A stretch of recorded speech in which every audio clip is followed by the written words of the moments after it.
Well, hello there. Everything rolling here. And see what we want to tackle first and foremost today.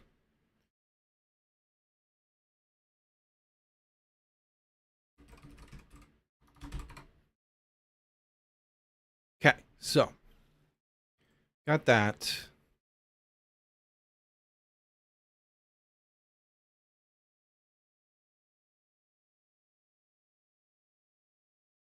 That's all pretty good. Um,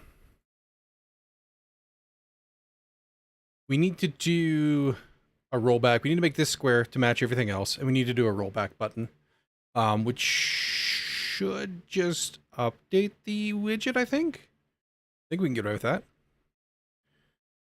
Um,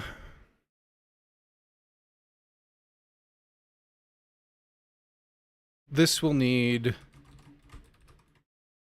a name, and that'll make us need to pull that down, because we need to put a styler on you.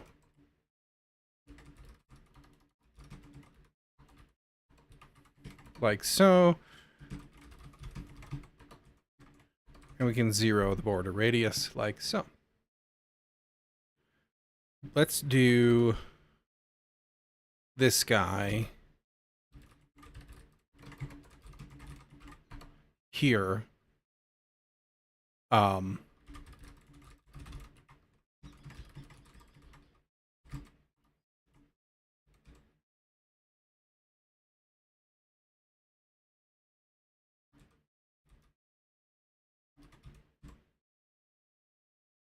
What did I use before? Was it frame reload? Maybe. Let's find out.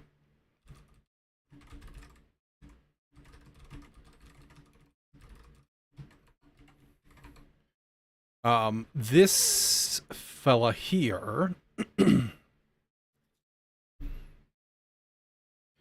We only want you to appear when dot unsafe changes. Actually, what we should do is just do set state to the inverse of that, like so.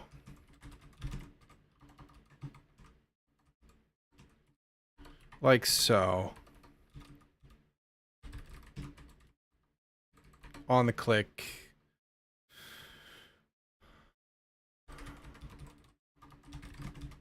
And like so.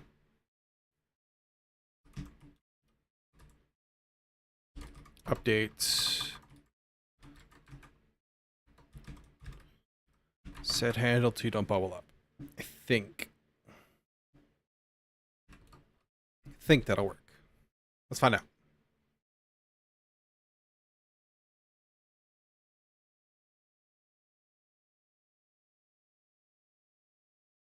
Let's scooch that down too. Here we go. Okay, so in here, it's not there. Whoop. That is not the right icon, but it is the right behavior. Refresh. How about that one?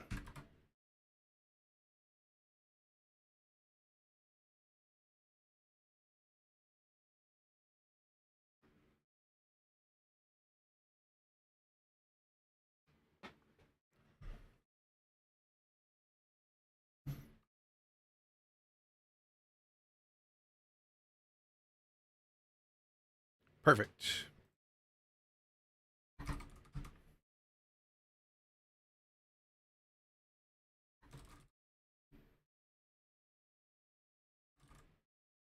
like a little wiggle. It seems to be whenever we display that. And that could be related to that other bug, so we're going to leave it alone for now. They have confirmed the bug of hiding and displaying a thing, causing layout weirdness. In fact, they confirmed that one. They confirmed... let me open it.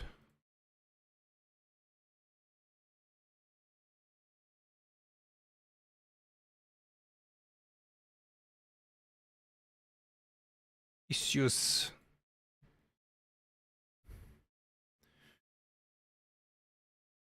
They confirmed this one.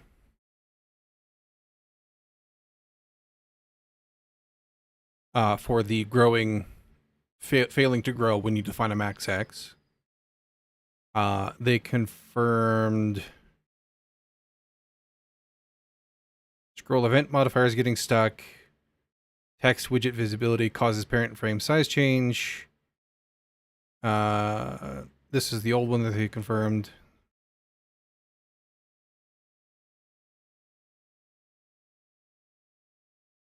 I think those are the only 3 we have right now. But they've all been confirmed, so they're in the list to get taken care of as they have time, which is fantastic. And we'll kind of reevaluate things once they have done that. So, next thing. Let's do a commit here since we have added the button and we're happy with it for now. Add reload button to discard changes, make buttons square to match others, like so. Oh, hello, how are you doing? I'm alright, how about you? Now, what else do we need to do? We need new in here, and in here, incidentally. And we need delete over here as well. How do I want to do delete?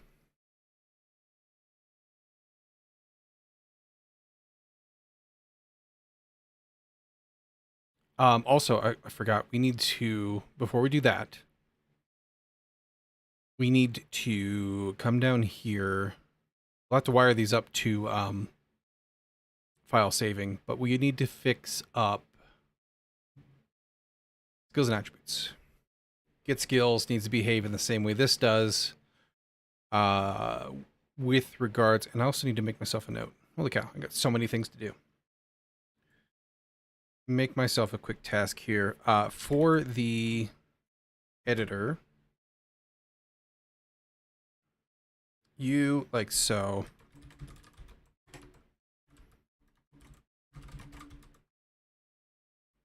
Message broker. We need to eliminate the response channel. Eliminate response channel 4. This is actually not message broker, but skills and attributes. Eliminate response channel for the get attributes and get skills functions. We want everyone that is subscribed to know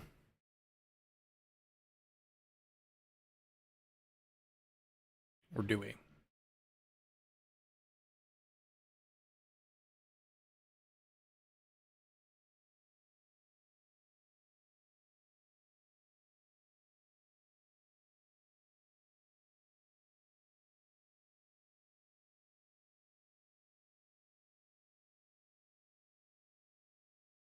Is that true?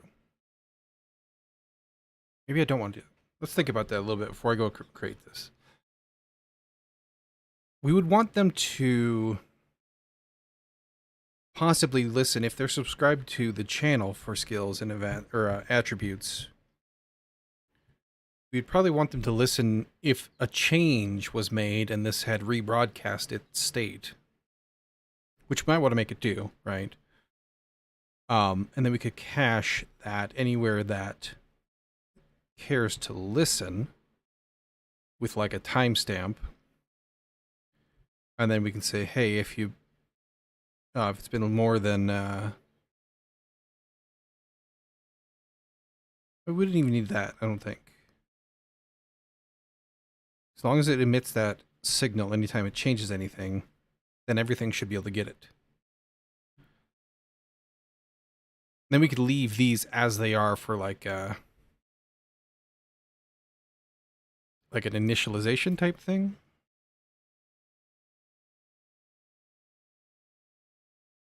Let's think about that a little bit more before we go and tear it out.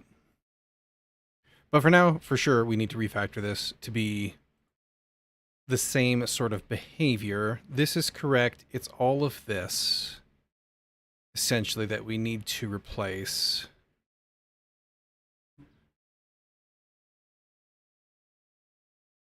Right here. And let's just, boop, drop it in there. This is no longer attribute.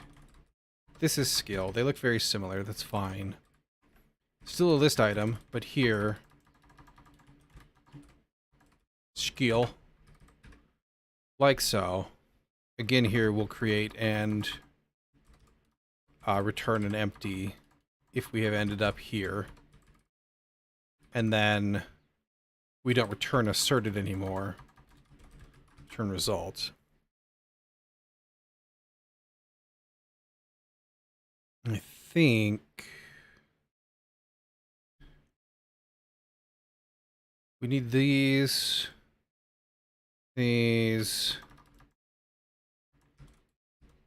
skill.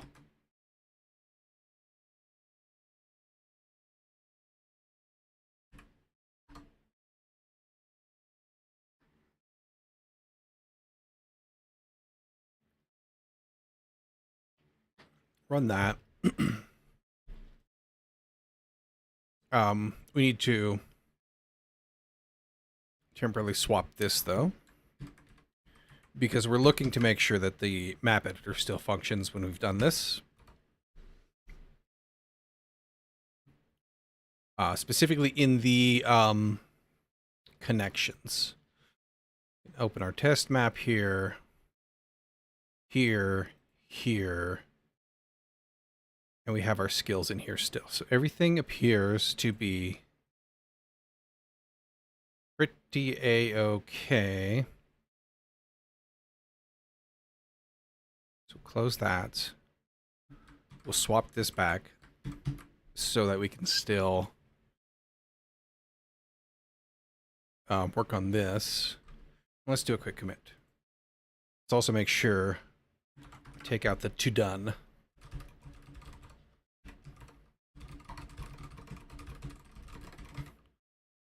Refactor get skills to use the new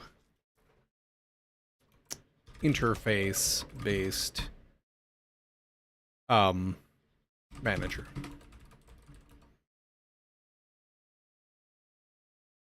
Like so.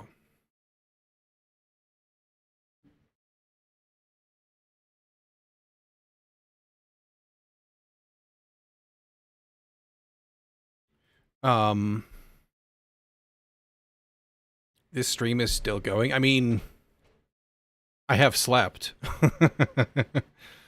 And there were like 3 whole days where I didn't stream last week. This is the last day this week I stream. Well, my weeks are all jumbled, but this is the last day I'll stream until Friday. Put it that way. Okay.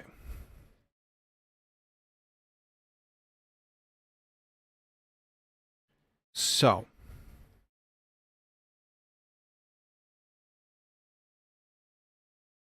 This is no longer a skill manager. What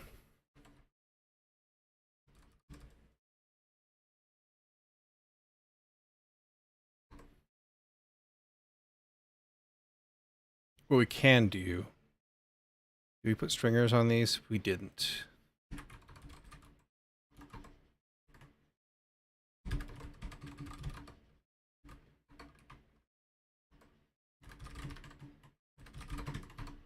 We can switch on manager type, case, if you're a skill manager, that case, if you're an attribute manager, that default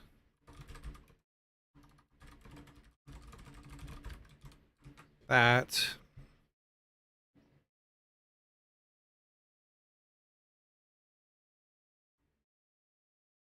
make this an info F,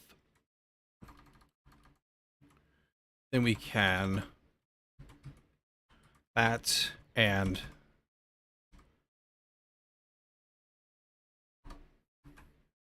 broker name.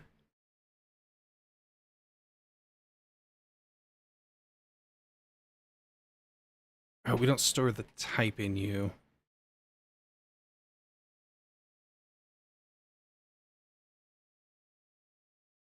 That's fine. We can still leave that stringer in there. We can return the broker name. That's fine. It is correct for this output. And it's just an info log. It's fine. Okay. Let's do a quick commit there as well while we're here. Tidying things up. Give manager type a stringer.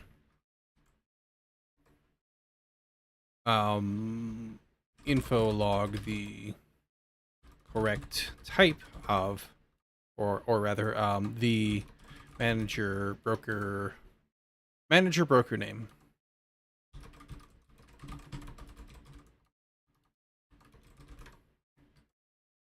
Not that, thank you.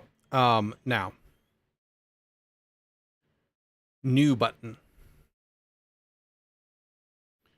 How do we want to do this? We're probably going to want this in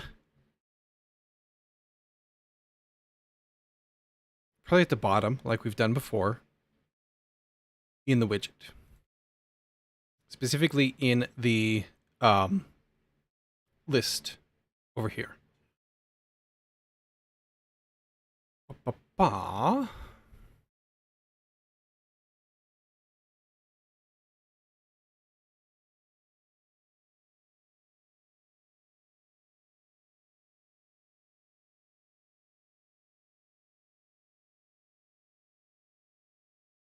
That's why. Because we need to know about these guys to set the struct. Right. That's why we do this after. Okay. That's fine. Our list, you're a column. So we need in you a new frame that's inside of list. You are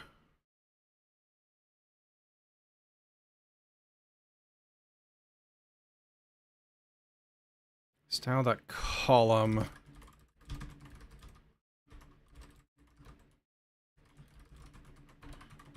I think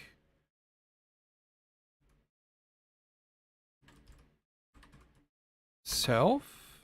Can I do self here? Distribution within the individual elements allocated space. Auto defaults this container's items settings. And s dot top can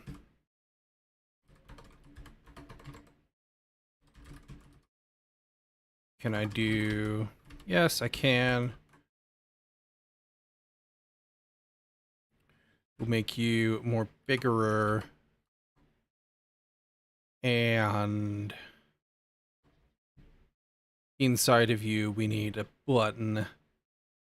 I think we can just do center all. I don't know if that's going to fight with this. We'll see. And then we need a button, which will be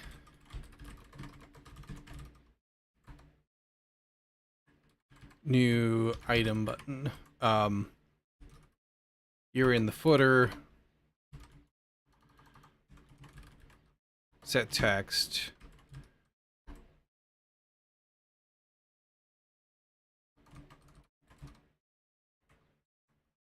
Just do that.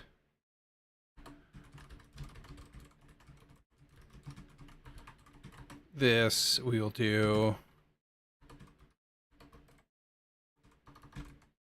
0 that, so it looks like the same. And now let's go ahead and see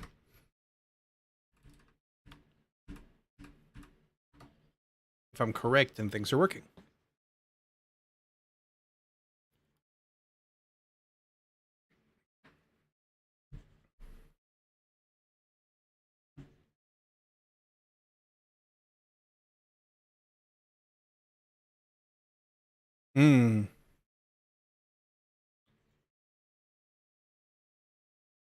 Because, oops, y'all get added. We need to do this after this. Because this is after we populate the list.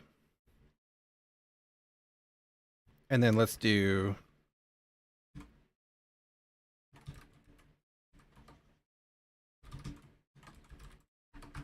that, I think, is what we were doing in the other one.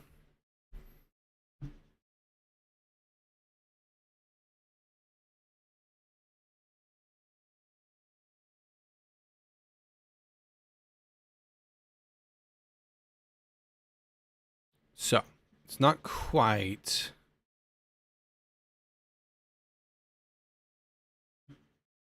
list.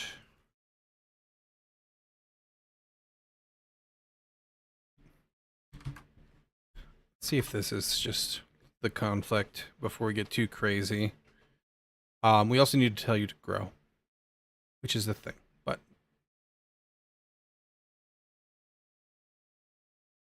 you're still over there.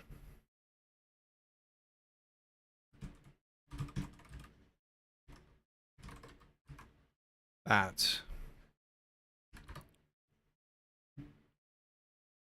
But it's not going to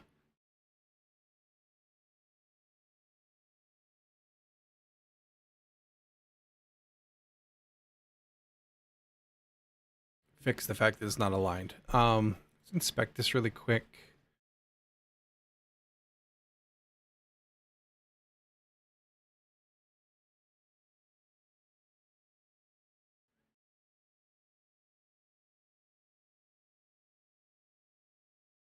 I would have to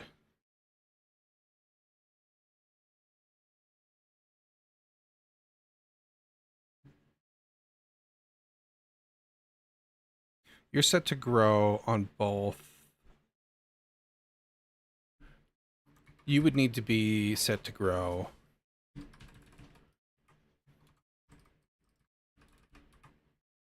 Except for it wouldn't be center all. We'd need to, oops.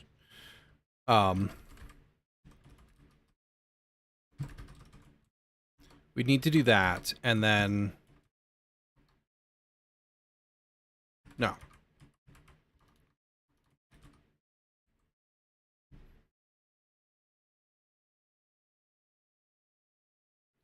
Am I losing my mind?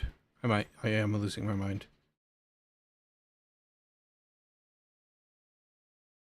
Because I'm doing this incorrectly. That's what's going on.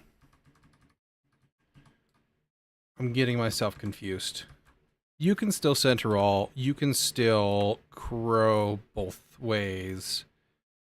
You need to go into W. No, because that's the body. It's this guy. This needs to be right pane. Sorry, left pane.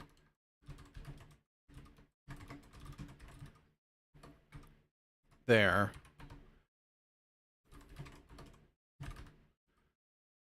This needs a styler.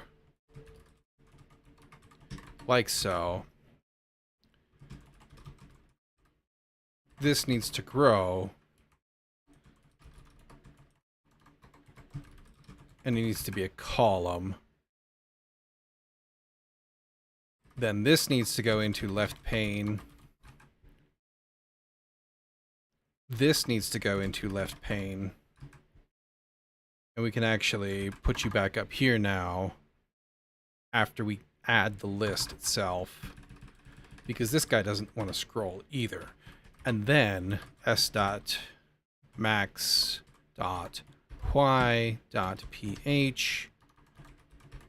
Let's say 20 to start with. Center roll. Bing, bang, boom.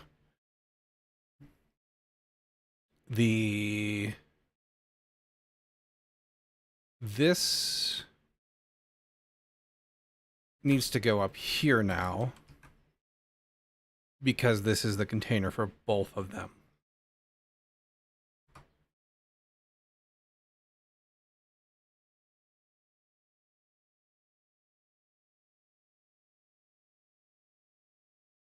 What happened there? I wound up with that. Should be down here, I believe.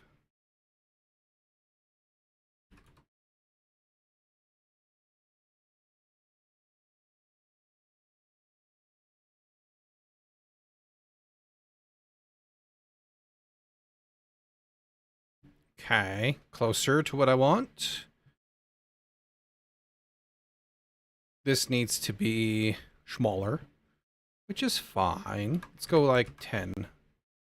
And let's do our button. It's not action that I want. Let's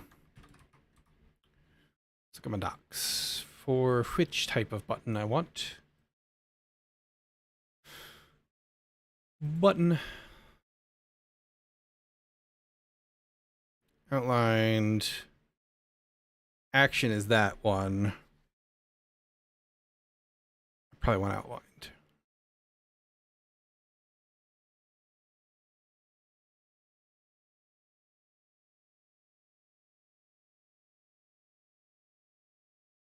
For now, anyway.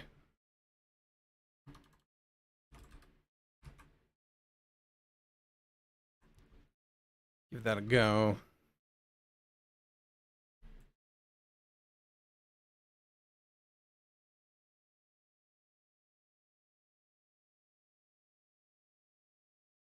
Okay. It's a tenuous relationship with centeredness, but take a look here.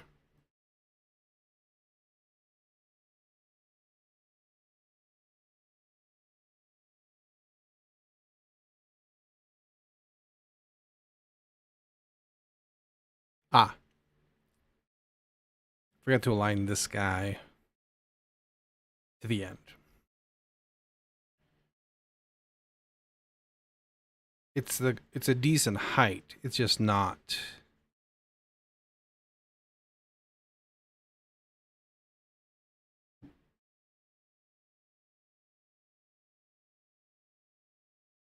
What's going on here? Chat reconnected, but everything seems to be running still. Okay.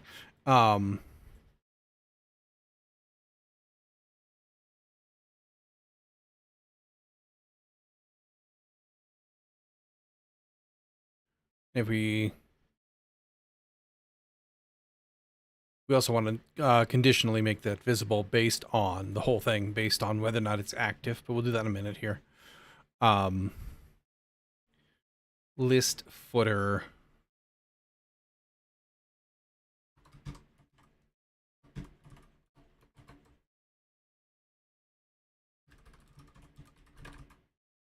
Oops. That.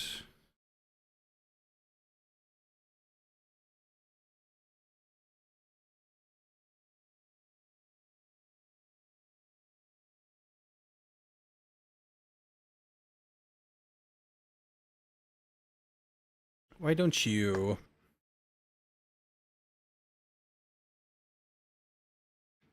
want to go down where you belong? The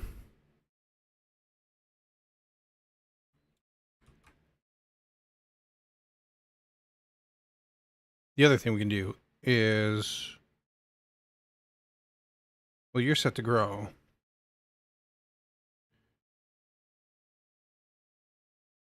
You're set to grow. So why don't you?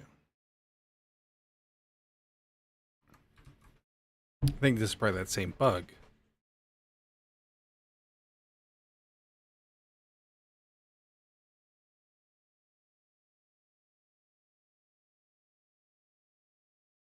How do we do this in the edit bar? Because over here it worked. No, it's not edit bar. It's template bar.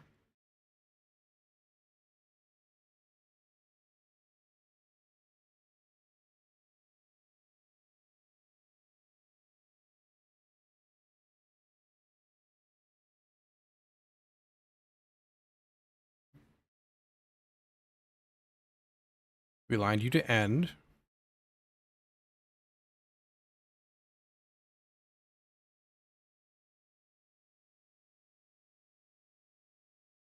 Which we used to have there. That back. Oop, no, I don't want to put that back. I lied. Just want to take the space out. Oh, we set you. We gave you a min max.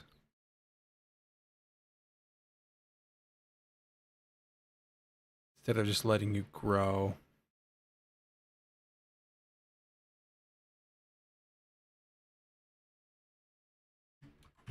So we can do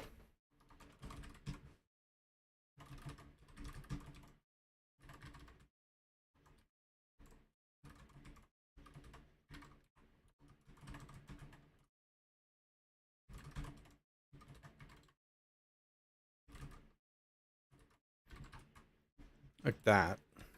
That's right.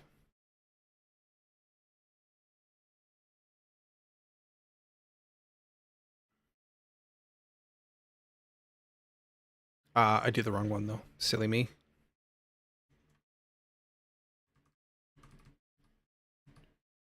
The footer is the one that needs it. And we can get rid of that line.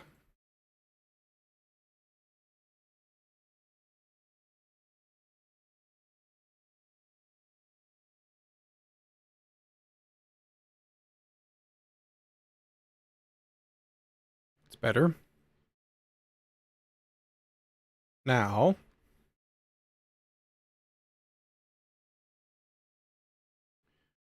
we need to, done with that for now.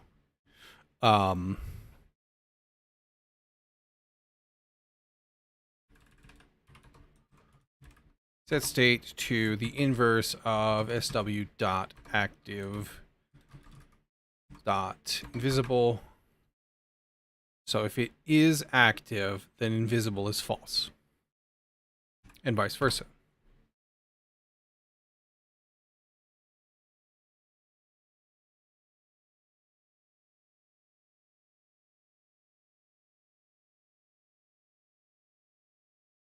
So that we only have it there. Yo yourself.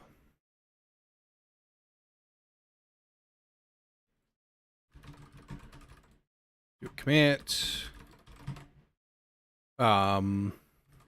Add footer with new item button to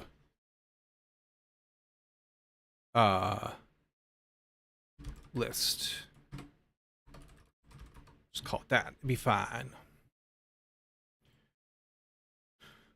Next, we need to tie this in. So, when we add you, we have our new item button. On click. Nope, not child added. Click. Thank you.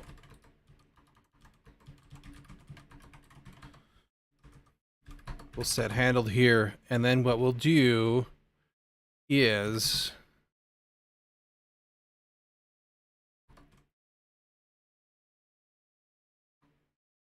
we need to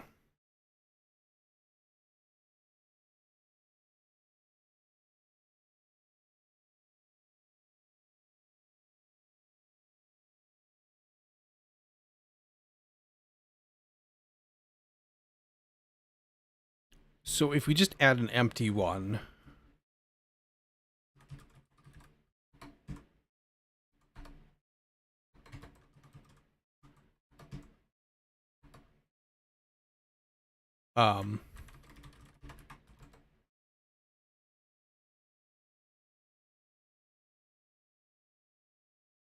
We don't know what we are.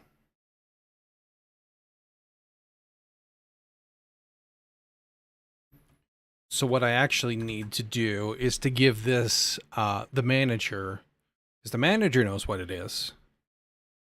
Let's mutex this guy real quick too, because we don't want stuff to be messing with this thing.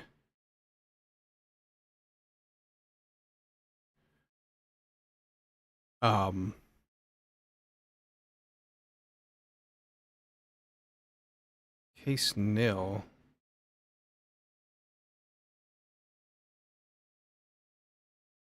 Data has no type, right.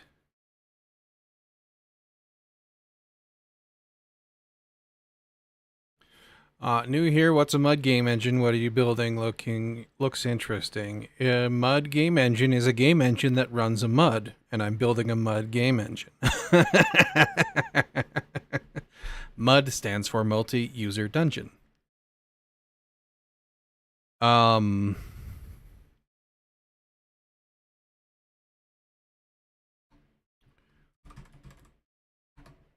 This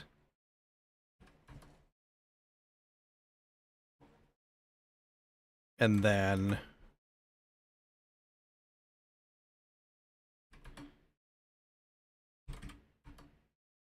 but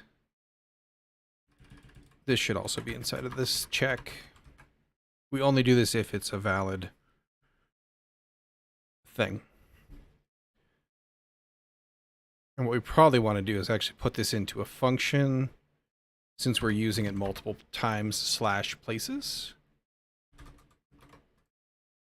We do this, we say put retrieval in a function so we can ensure mutex locking.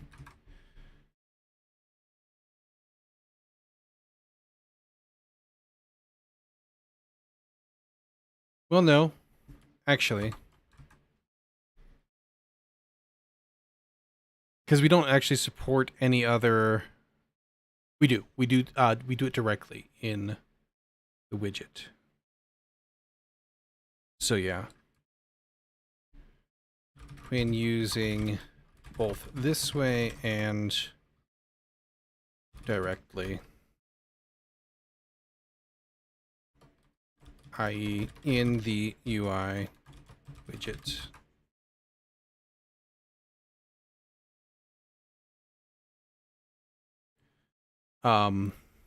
That's fine. We can do it in a minute here. For now, we need to...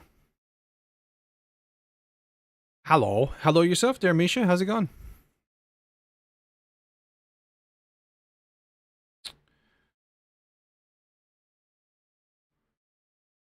If I'm gonna do this, it might actually be now. Now might be the best time. Because we need to write a setter as well. So we might as well get items. This returns a list item. That's compatible with what we're doing over here, right? Yes, because these are list items. And what we do is I fix my foot that I keep, little rubber footy foot on the keyboard that I keep forgetting to fix. And then we do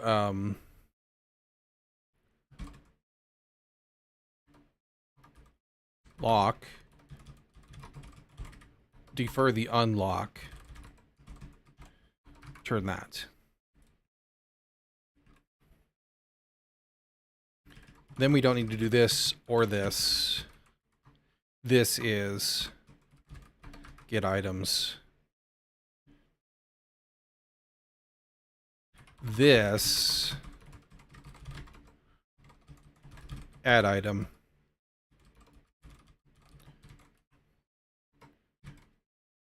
Hey, thanks for follow. I really appreciate that. Nerds? Yes. You rang? This does not do that. Probably returns an error.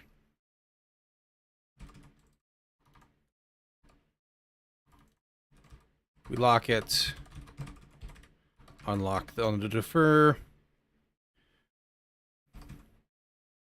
SM dot available items equals append SM dot available items. I think I can just do this as a list item. Like so. I literally spent the entire day sitting in front of my laptop listening to music, thinking about whether I should stop using NeoVim. At this point, I just feel like I'm stuck in a toxic relationship. I would say that you should look for some wisdom from NeoVim users that are more seasoned, and see if you can find them discussing some of the similar problems that you're having and what they've done to fix it.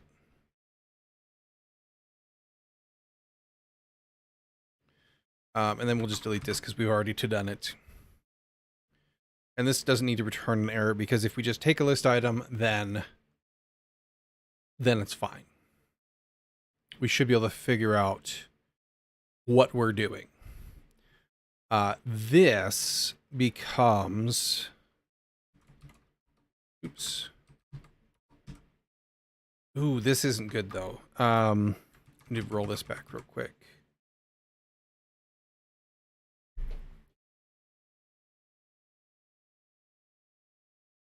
We can't use this same thing.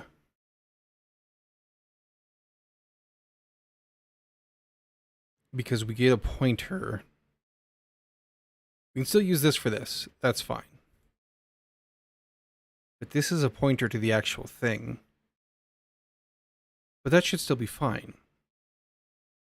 We don't mutate it here. We just get a pointer to this one. Each one. So I think we're still okay, and it's still worth having the get items there.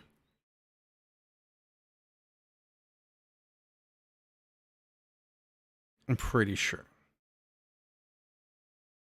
But this, we just need to add item. And it's just a blank list item. I can't do that though. I need to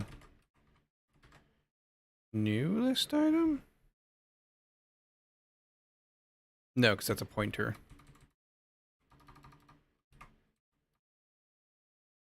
Can't do this because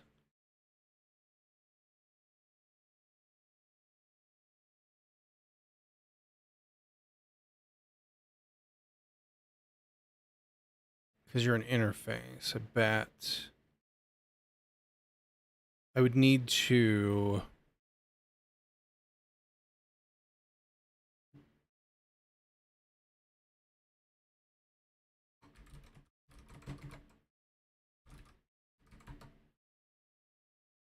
and I can't do that either. Because it's an interface. And I don't know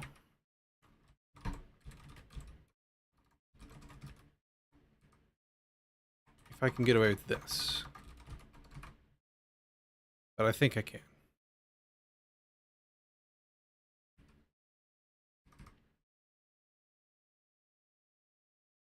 Let's find out. Other thing is that we need to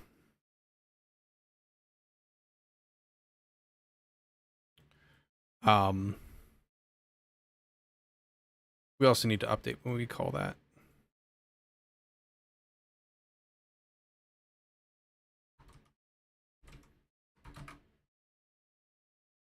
We need to verify that these fields aren't empty when we save.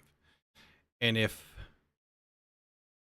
they are, that's a problem. Ooh, this might end up being nil.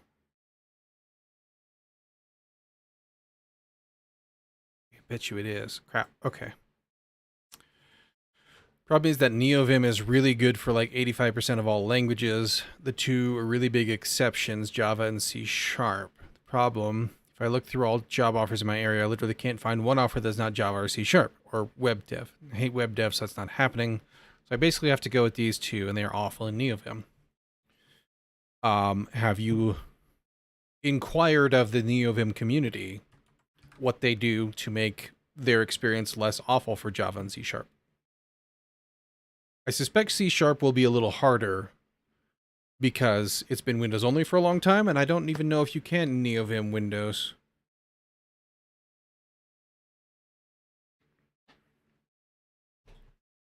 But for Java, maybe.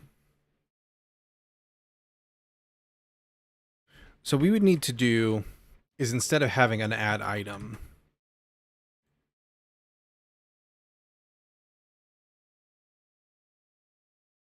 let's do add new item that takes no arguments.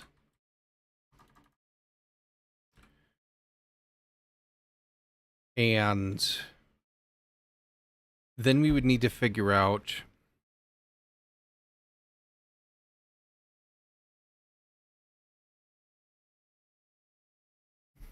we would need to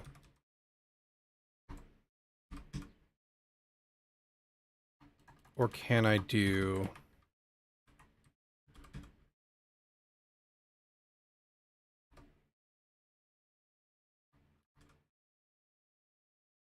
we need to do a switch here, I think. To know I don't store this though. I would need to store this. Burger name, burger topic. This can be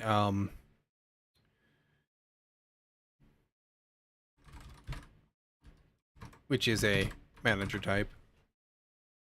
When we do a new,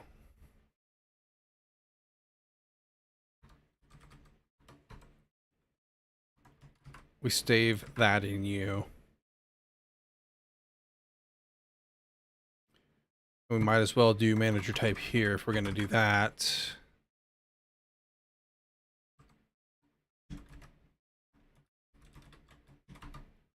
So we do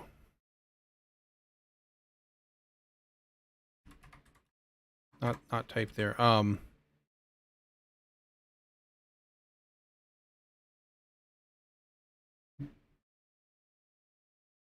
If you are an attribute manager,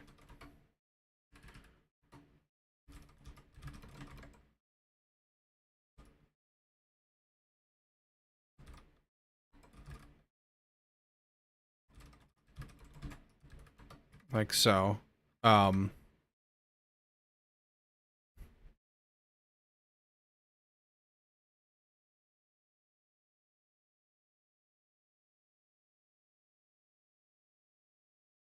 does this make sense? Let's find out.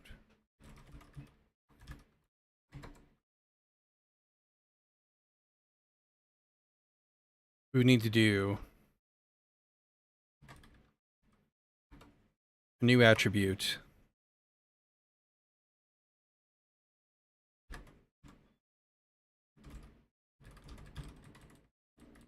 Can I directly do this?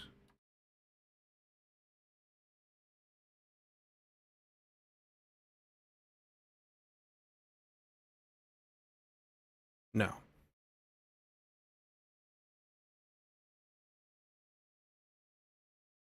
But I also can't do that. Oh, I can do this. Because it takes a point of receiver.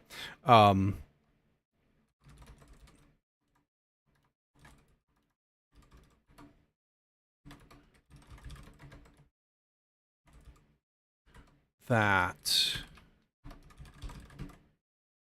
I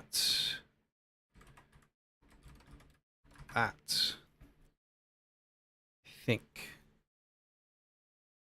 Then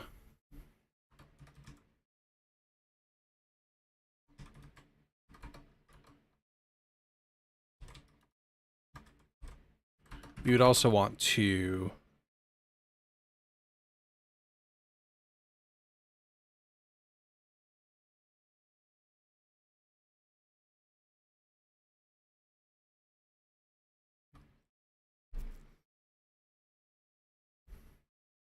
Probably want to, we need to know the list of these tile widgets. Oh, we do have that though.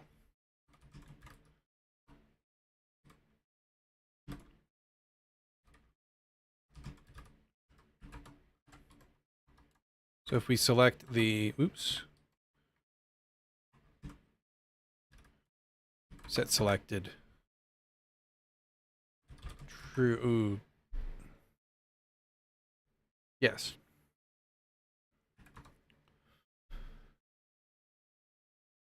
suspect that is what I want. Let's find out. Let's see here. So C# as a language is pretty good now because someone managed to steal the VS Code LSP.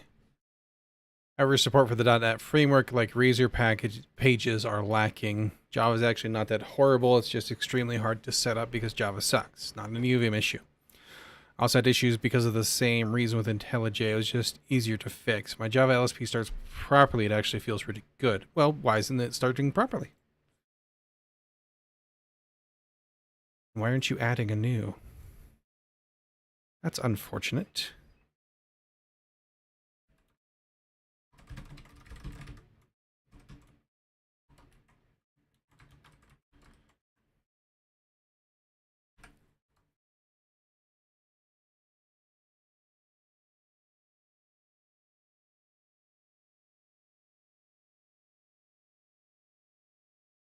Is it adding and just I'm missing something here? It is. Why are you not? Problem is just that NeoVim for these languages is a lot of pain. Even if I endure that pain, it will still be only 70 to 80% as good as IntelliJ IDEs. So that's just a bit demoting, if that makes sense. Yeah, I mean, I could see it.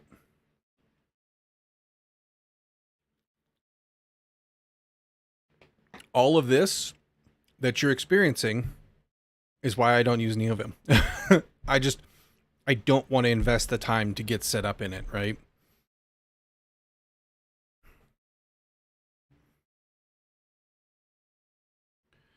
So why doesn't updating you trigger...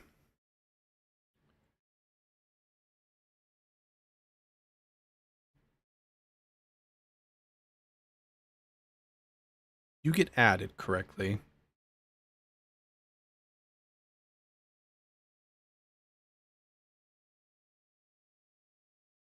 Quick double check. That sets it selected, but it does not display in the middle there.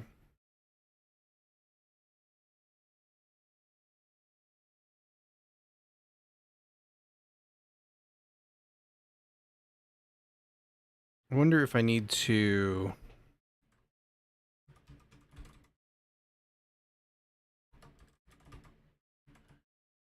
put this into a updater instead.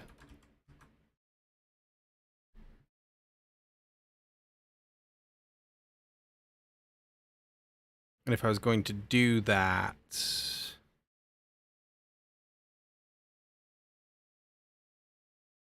oh, we don't actually delete children in here. That's probably part of it. We would need to, if this is not nil,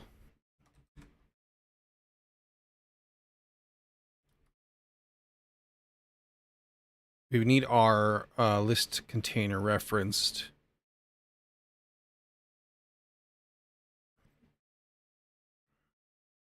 I think.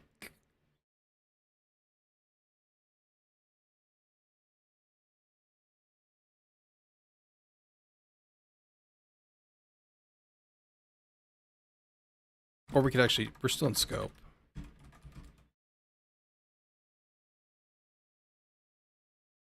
Not SW list, it's just list dot delete children and then rebuild them.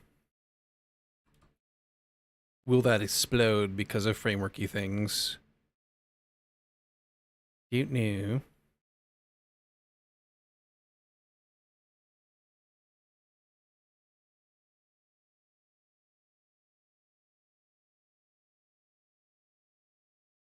Okay, it doesn't set the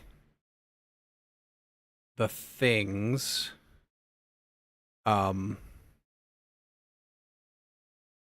The other thing we need to do is in here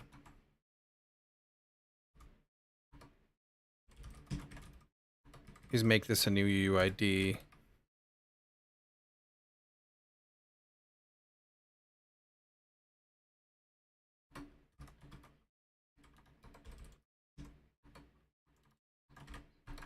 In both cases.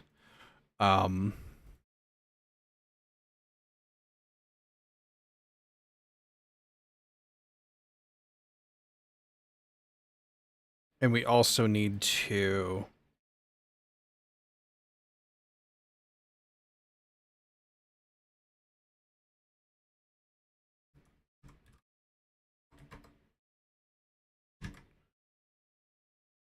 actually, where did we declare this?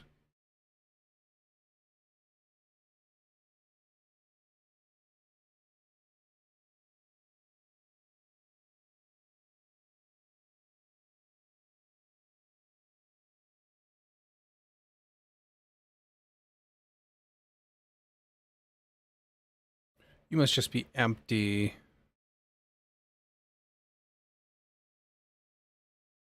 So we would just need to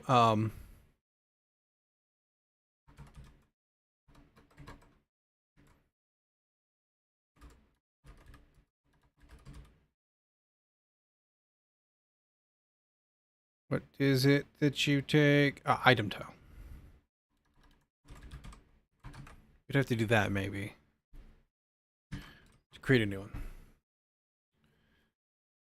My problem is that I lack alternatives. I believe that because IntelliJ has pretty good Vim support, it could give me everything I want, but I would always be dependent on a company providing me with a subscription. No way I'm going to pay 930 euro. It's not that much per year.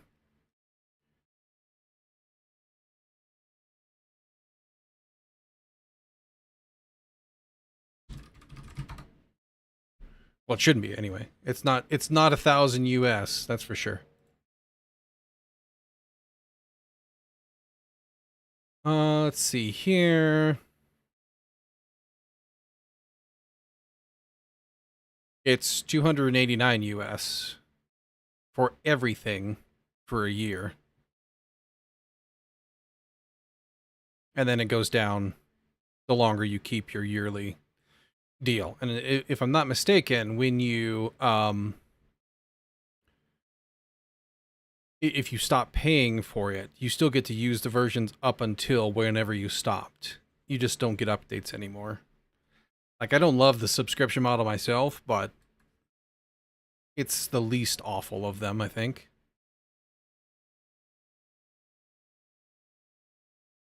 Anywho, VS Code is just mid compared to JetBrains and Cursor Windsurf. Well, yeah, I'm not at all interested in AI versions of things. Why don't you show text anymore? You also don't get your selectiness.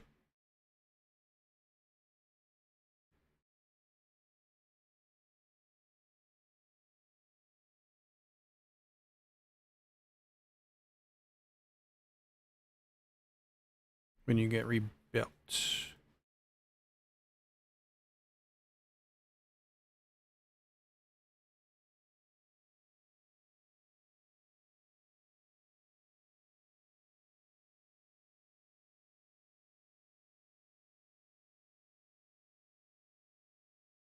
Oh well, my monkey brain looked at organization. Yeah, you're not an organization. You're just a one person.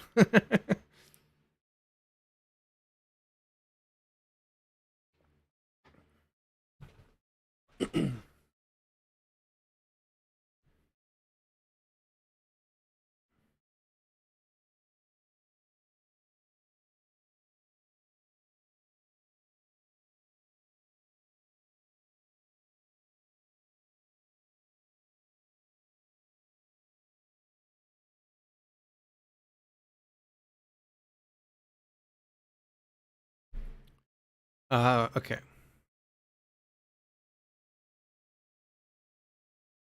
And I would love to give you like a discount or something, but I need like a bunch more people to follow me for that. So tell all your friends. And then maybe they'll care.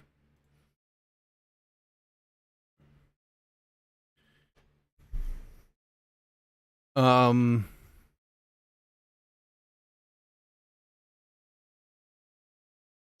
well, that's really, really deeply annoying.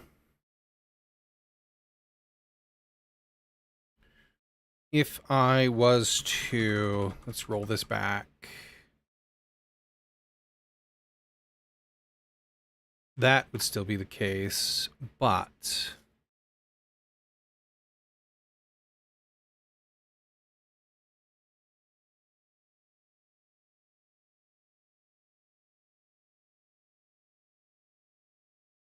I would also need to drive this manually, which is fine.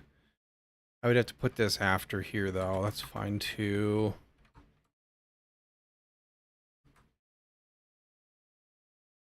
Except for,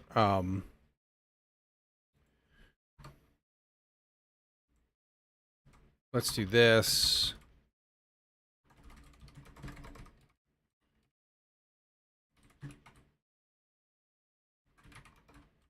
That. That. That.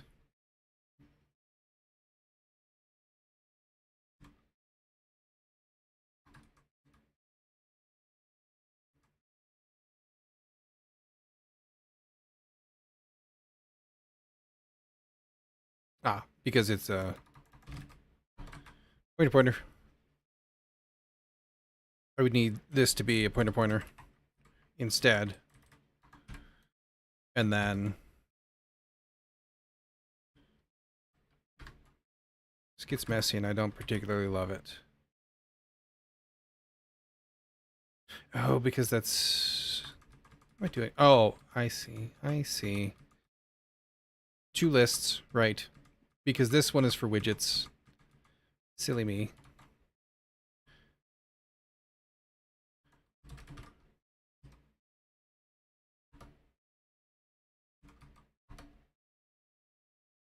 So I need to just do both. And then up top here, delete the children, rebuild it, hopefully. The framework likes that more.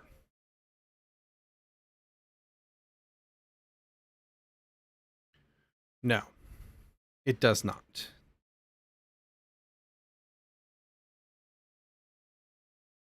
It's really weird. If I take that out...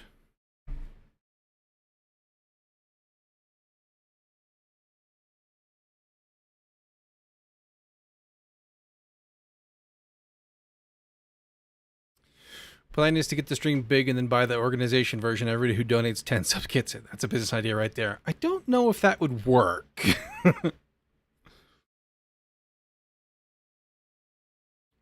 I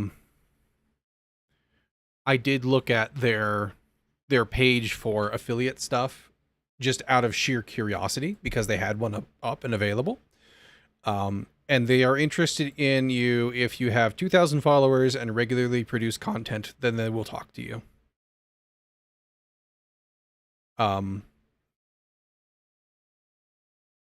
I would be totally down to do that if it would give people a benefit, right?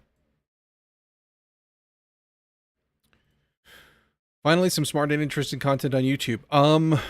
Well, it's content.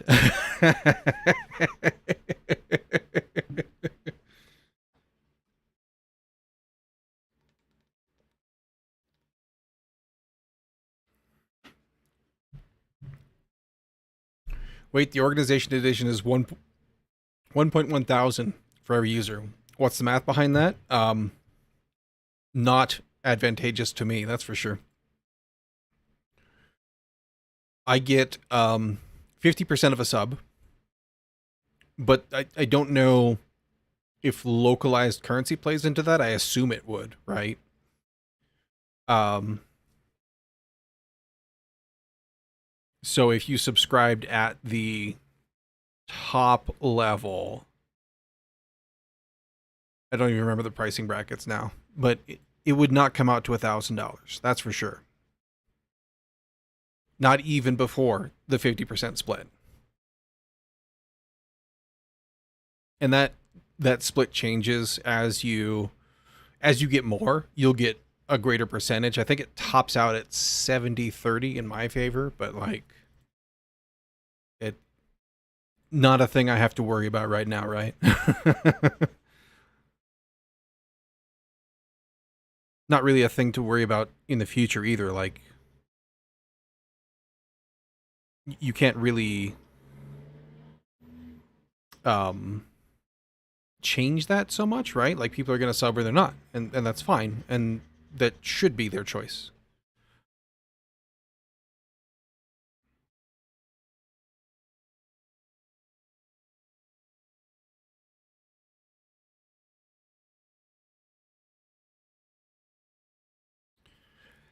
So how am I going to do this if I can't do that?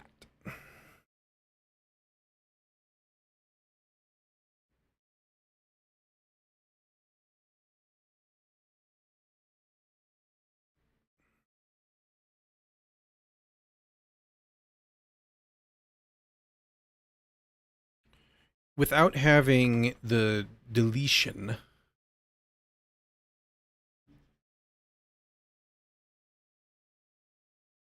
we don't get anything.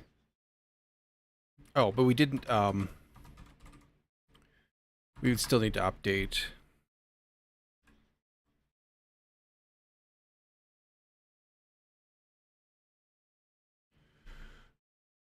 Well, technically speaking, the addition only costs 779. Boop.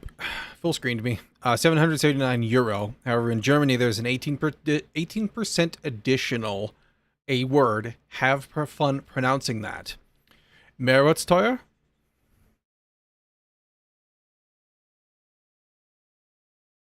How did I do?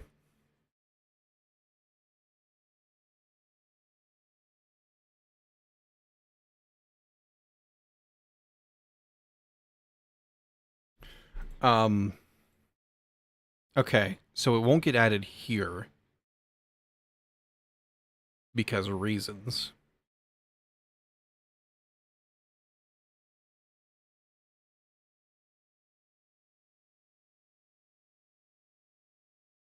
But it will get added here.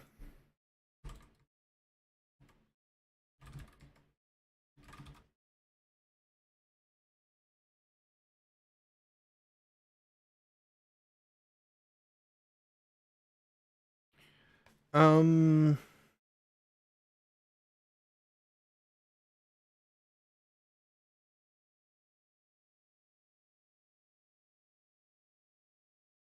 why would that be that?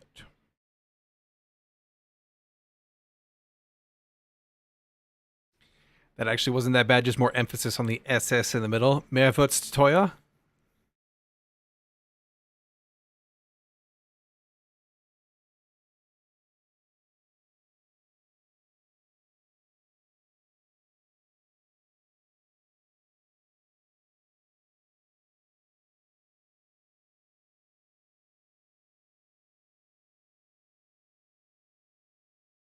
And if I'm not mistaken, so that'd be more worth cost, right? So value added tax, basically, or value added cost.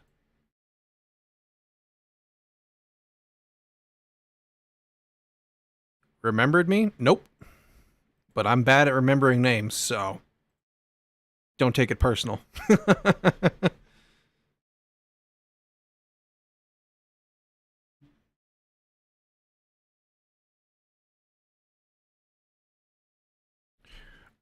um,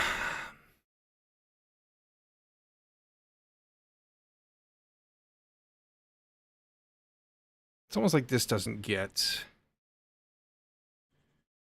I was just wondering why you would buy that if you have to pay 780 per user in your organization. Why not pay everyone 300 euro more and then let them buy it themselves? I mean,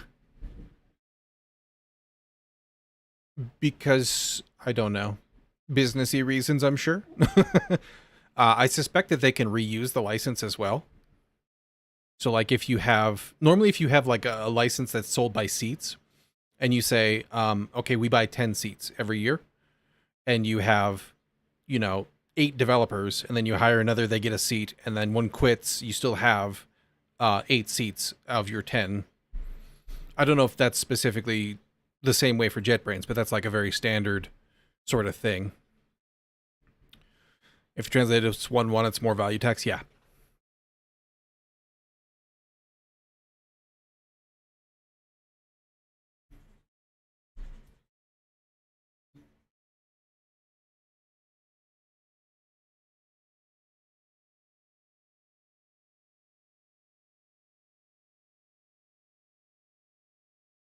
So we can add you, but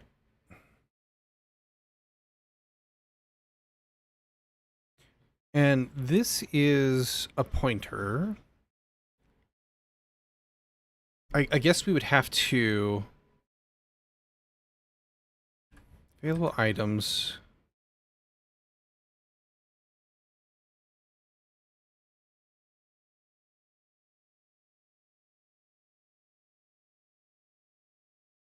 Why don't you get...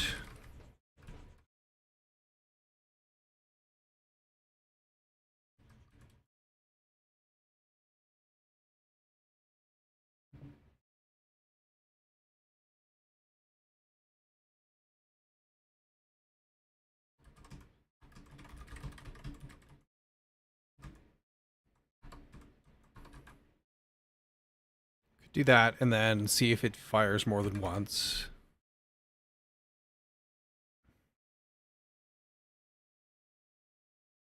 I got totally sidetracked. How's things for you today, Ash? How's your Monday been?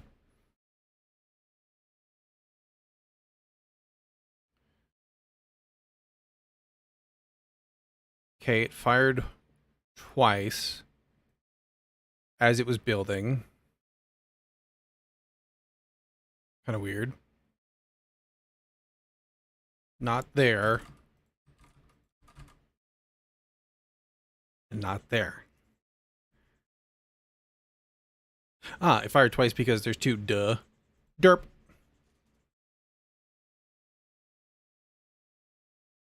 So we would have the same problem here. And it doesn't ever build again. Okay. Like, I could go through them on an update and update their data, I suppose. I don't know if that's a good idea or not. But if we do delete the children and rebuild...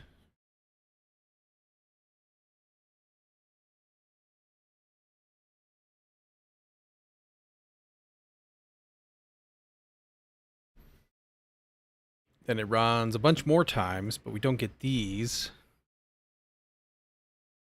And clicking runs them a bunch of times too. So we don't want that.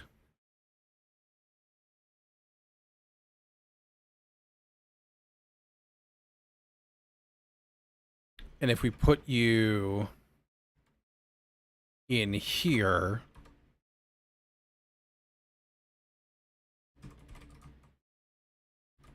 and called you an updater...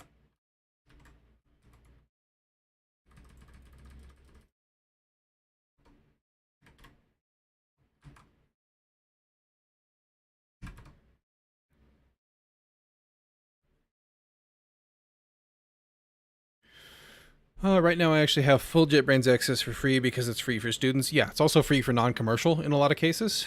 Oh dear, I forgot to delete. So it would add them a lot. That would be not ideal. But I actually could get a 40% discount if I would stay with it. I hate marketing. I mean, yeah. I'm with ya. I also dislike marketing, but I find myself needing to do it now, right?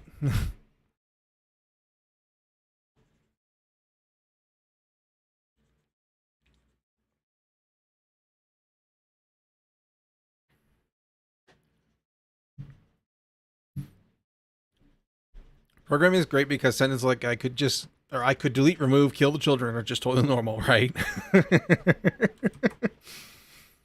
Out of context unhingedness, right?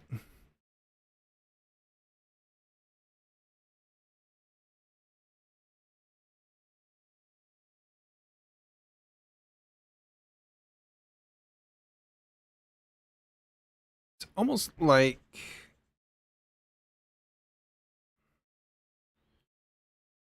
it doesn't know that it needs to fix these when they get added. It doesn't rerun it for some reason.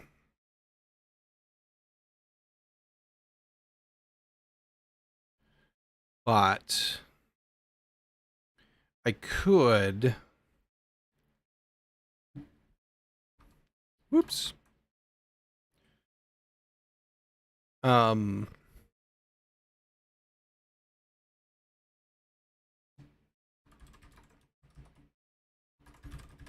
could do this.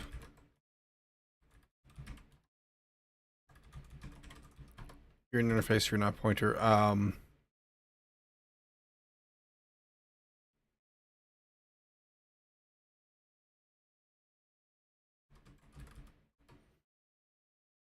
That. And then move this in. Except for my detail pane.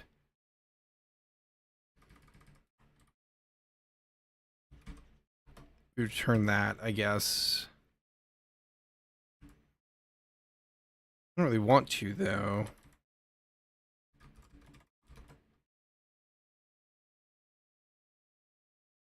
Detail pane is an item details. Then I would put...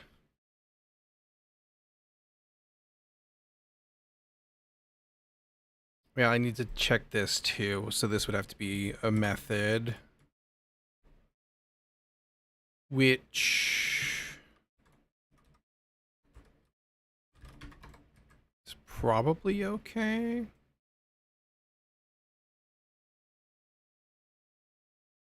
So I come in here instead, and then I fix the braces that I copied poorly.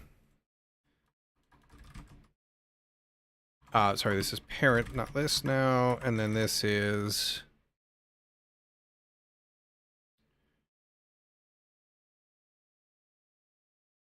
This is set struct to item.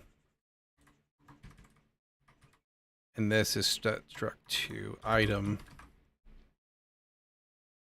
And then this becomes add item tile. Parent is list. Item is pointer to data manager, available items at I. Detail pane.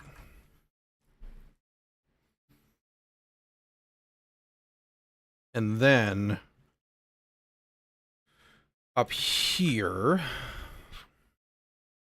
I would do my on click.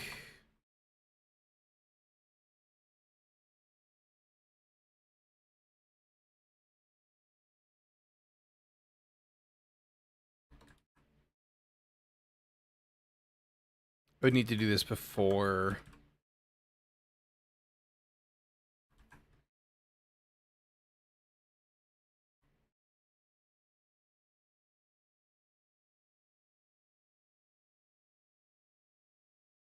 And this would be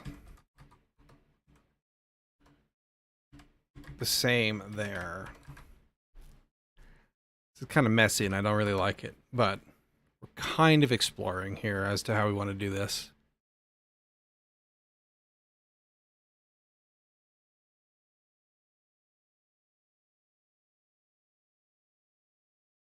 If I added new, didn't select you though, nor are you selectable. That's really, really bizarre.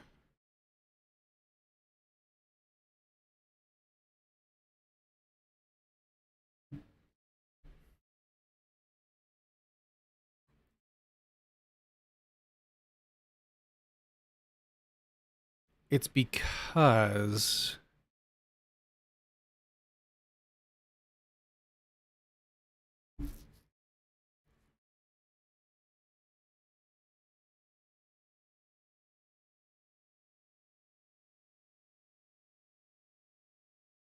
no, it's not. You guys get created.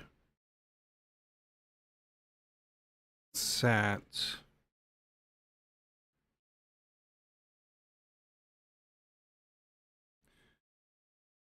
You are not set to active, but then you are.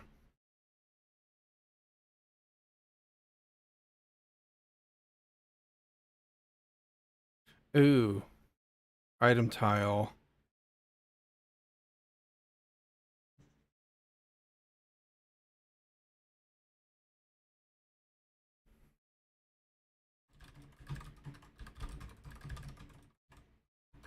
That's what I wanted, I think.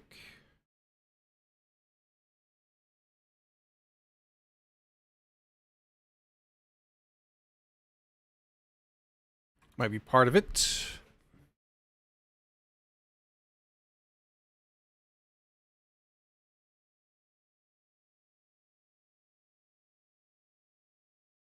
Add new. Nope, you still...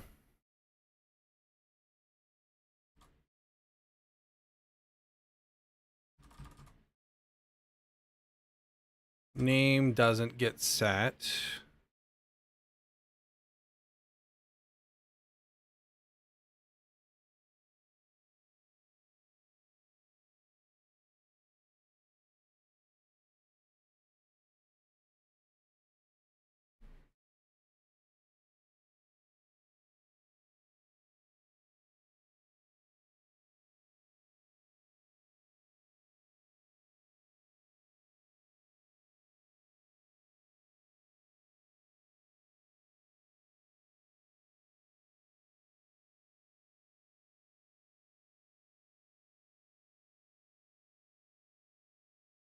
I don't like how this is shaping up either.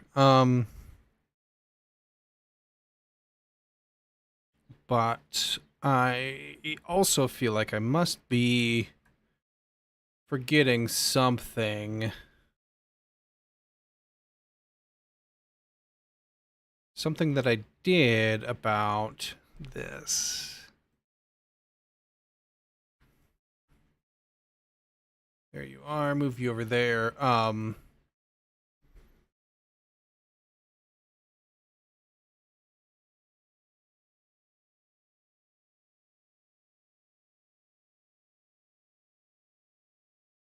This is already handled. In fact,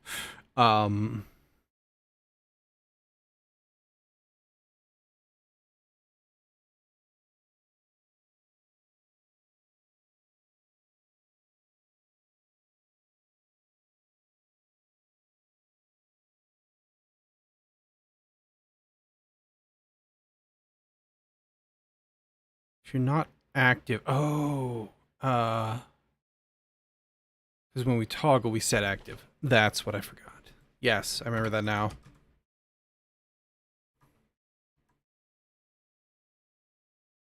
This returns the tile, right? No.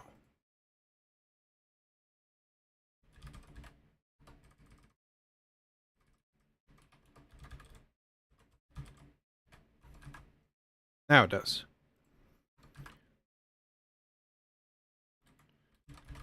Your new tile.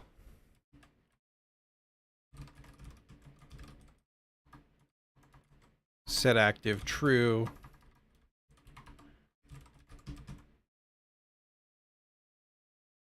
Set state true. Selected.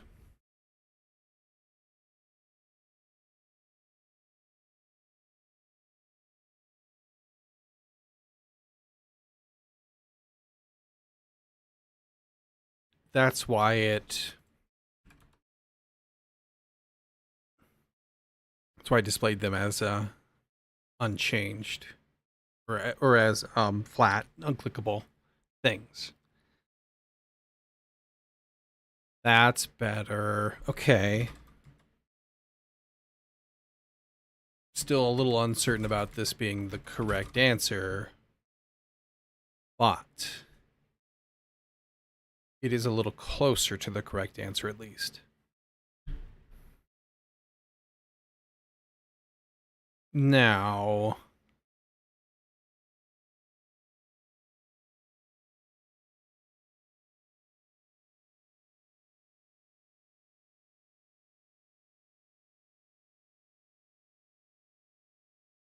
we add you,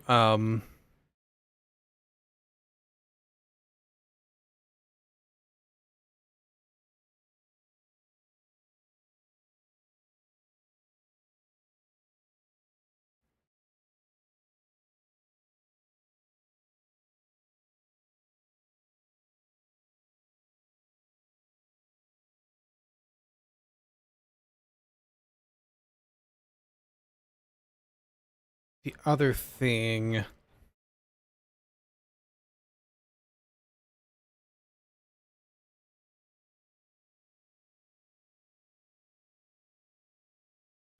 We could ask Data Manager for a new thing and have it just create it but not put it into its list.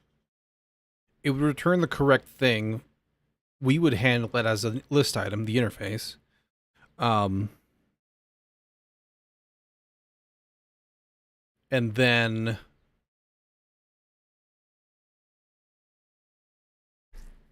the save would theoretically take care of it, right?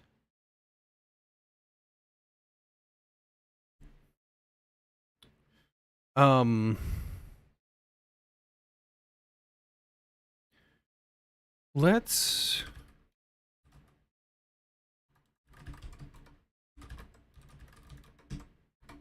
check this. We explored, it was valuable, but I don't like how it's shaping up. There were too many moving pieces. This, we've already been bitten by.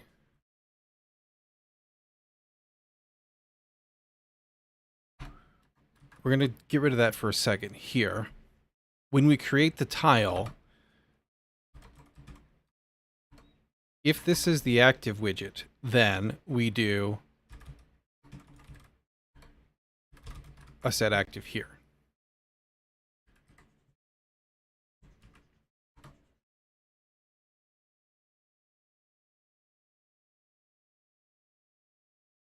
And we want to make sure to remember these guys are done. Dunzo. Okay, but we're not active yet. So that's a problem. When we create you... Ah, crap.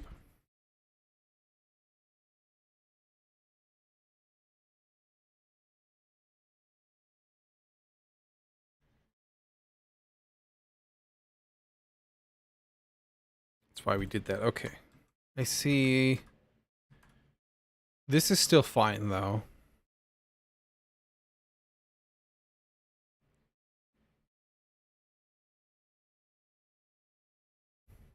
This will prevent us from having issues when we go back through. We still need this to have a state of activeness, but...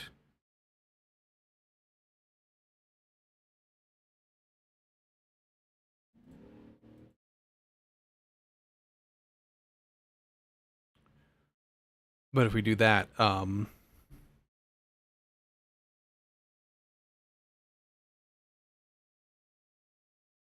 then if we add a thing, it'll be better.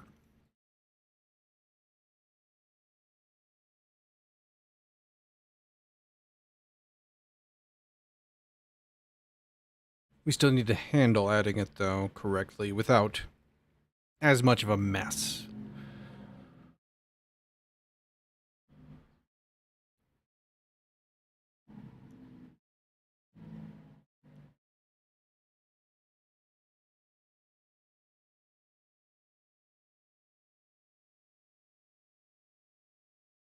It's on change.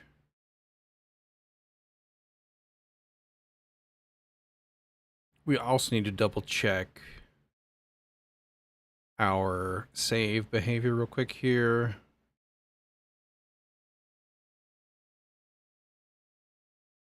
Because I might have... Okay, yeah, I forgot to do this.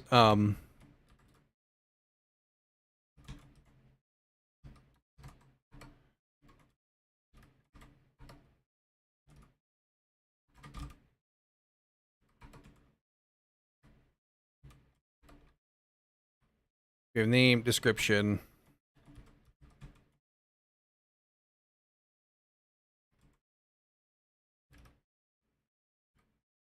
Help text.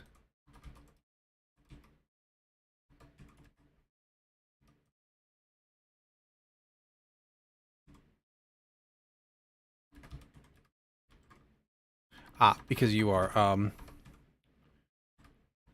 your lines, because you're a text editor, not a text field. And then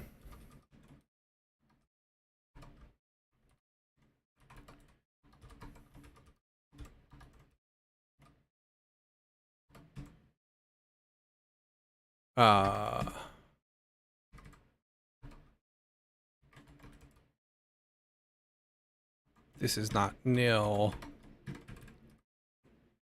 Except for it won't be. It'll be if it's valid.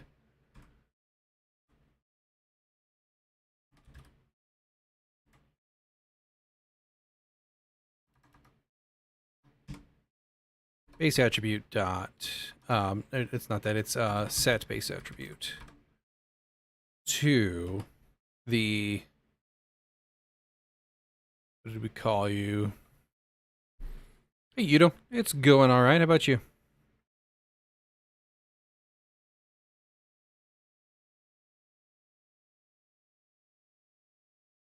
The heck did we call you? We called you chooser. Sapped.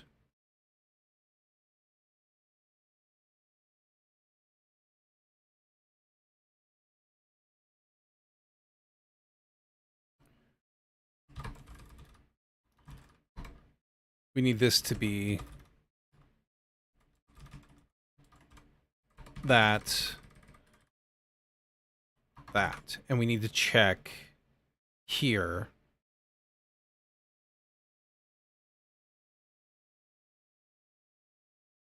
Our base attribute.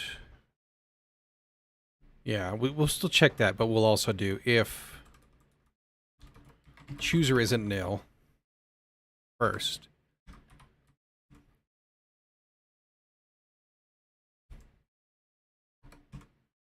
Current items value. This returns an error. Except for this is an interface. We need to do that.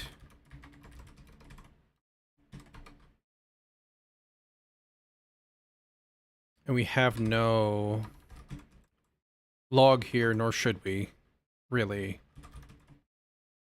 We'll do this off of the ID and details, that is, error setting base attribute.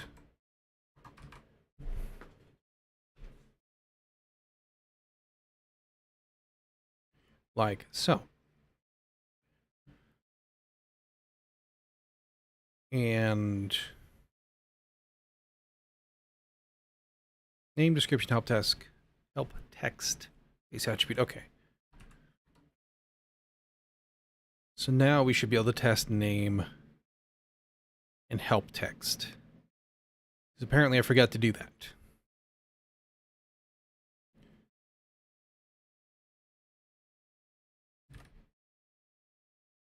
Ooh, crash and burn.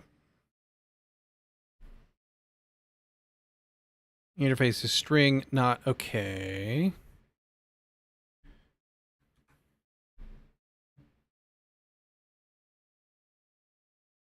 Because my chooser item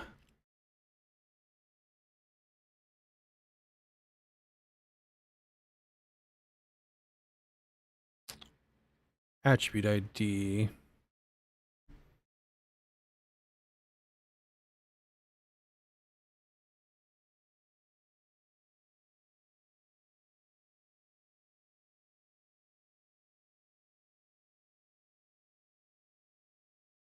Choose your values.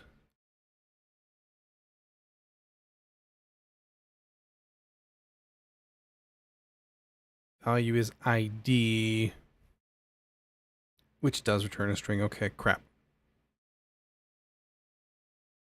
That's fine. We just need... Let's do this.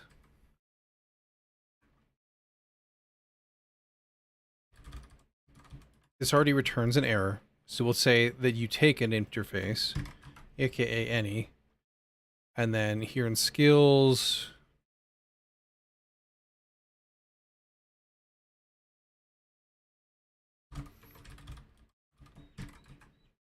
this,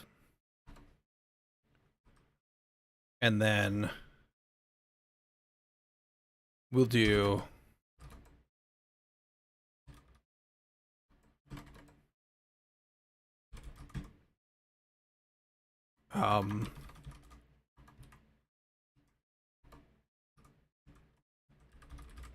we also probably need to check that. If say if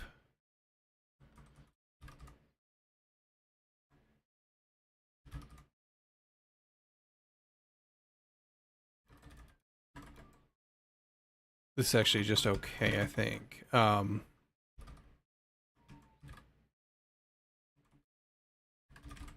that. If I could type today, that'd be great. If this is okay, then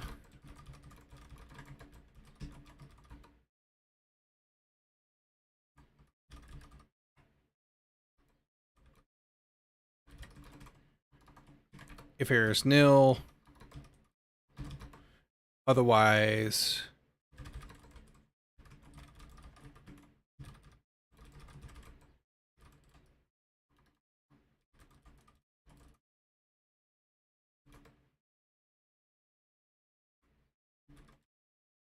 do that. And this will be, I forgot my curly braces.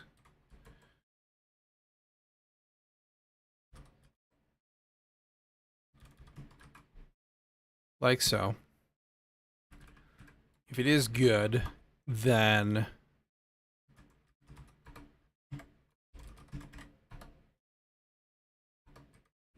and then this is parsed. We know it's good. We just did it. Like so.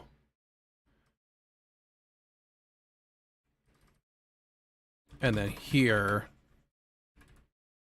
we say valid ID type provided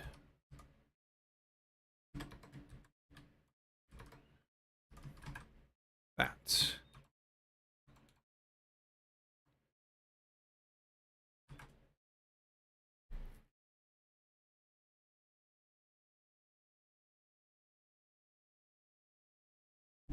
And then this should be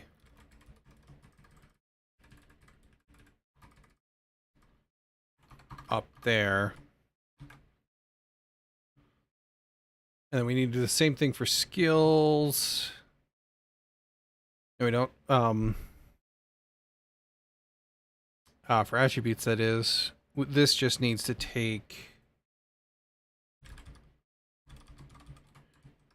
interface, because we don't care about it. We're just returning an error because you don't exist.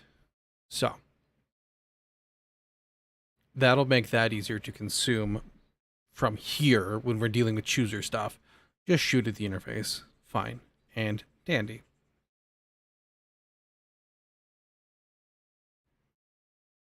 Okay, all that good.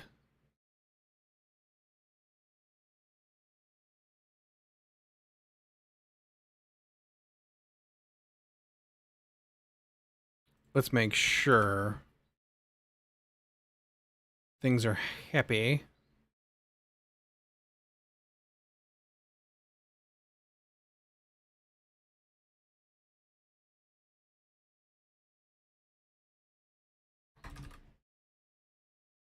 Okay, good.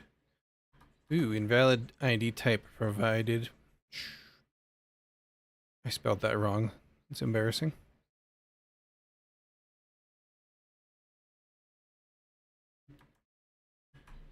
But it got nil.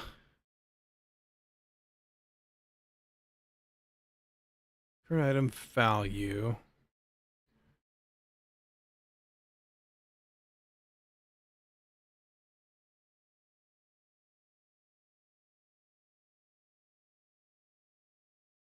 Set current value to attribute ID.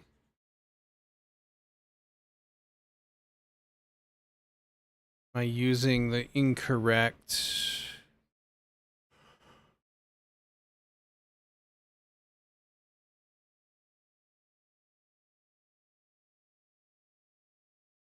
Actually, I don't think we want to check this because if it doesn't have a value currently, it'll be invalid. And we do want it to exist and be valid. But this...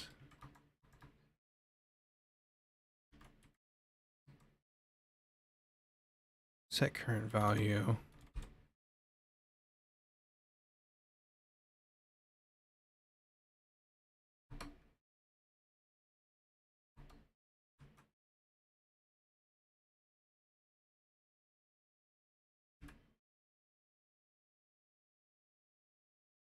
The docs for my chooser real quick here.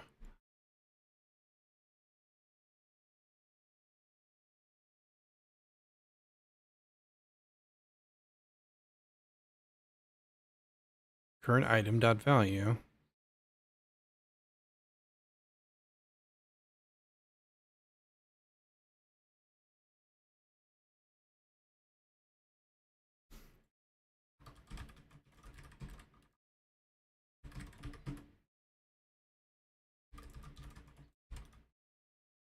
Print the item for me.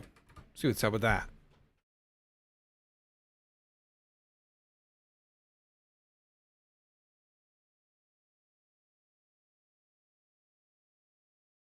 Feel like missing something. It's because you don't have any invalid item type provided. Because there is none. Whoop. That would change. Okay. What I actually need to do is say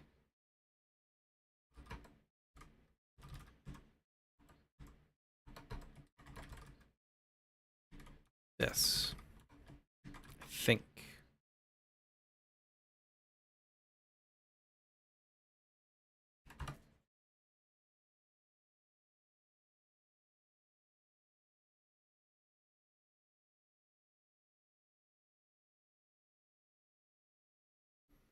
So that if we haven't given you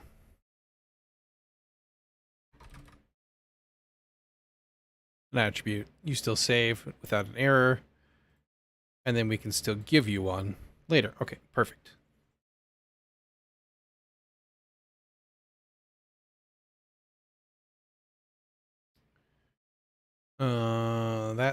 That.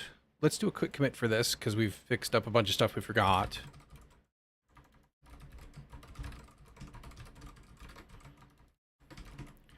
Finish the saving code that I forgot about. Code for fields other than description that I forgot about. I'm going to take a quick break and use the restroom and refill my beverage, and I'll be right back, and then we'll get back to what I was thinking on the adding stuff. All right, be right back.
There we go.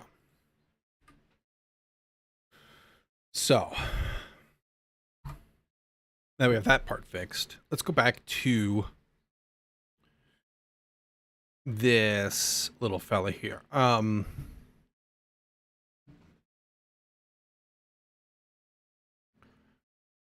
that we set this active, if we are active,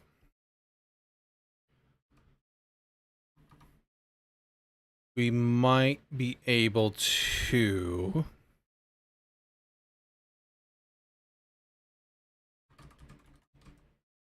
delete children here. We also want to do a clear here.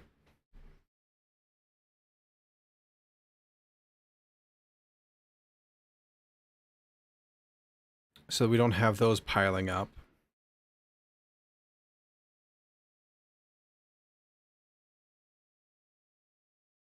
And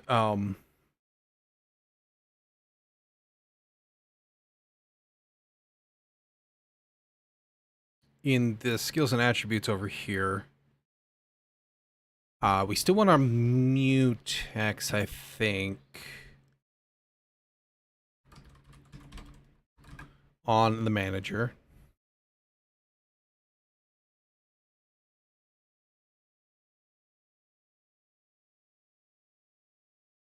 And I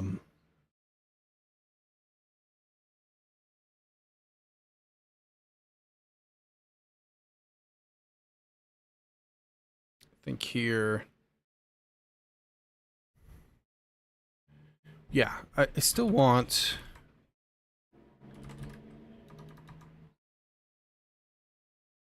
I think this needs to be internal though.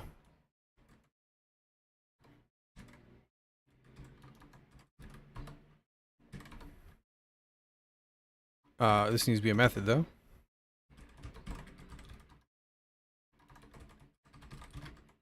Like so. And then lock, defer the unlock, turn that. And then this can be get items there.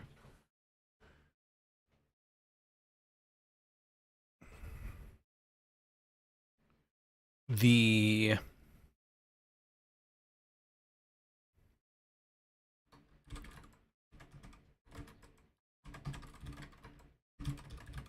new item. Let me think here.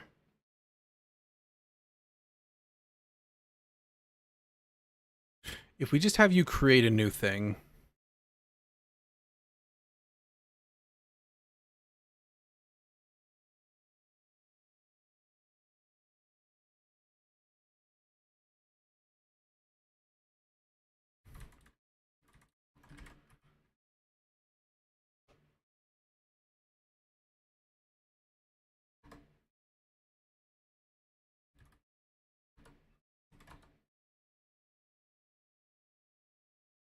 And then we do, and then we can do the add item.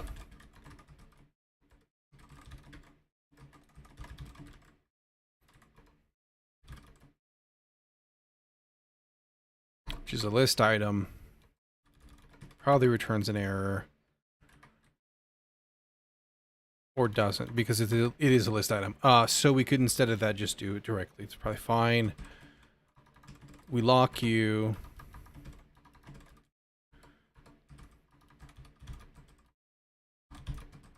Defer the unlock.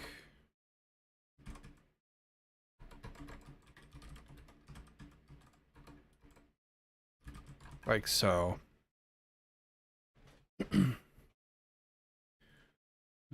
This is where we need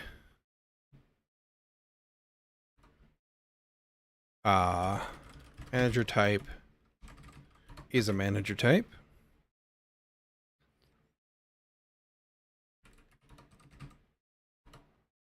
This is T.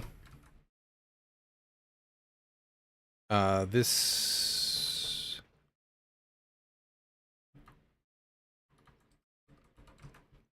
I think we killed our stringer off. Nope, we do have that one still. Okay. Wait. Yes, okay.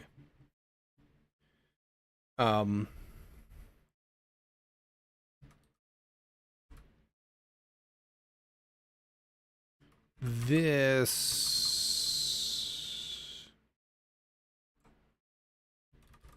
probably does need an error because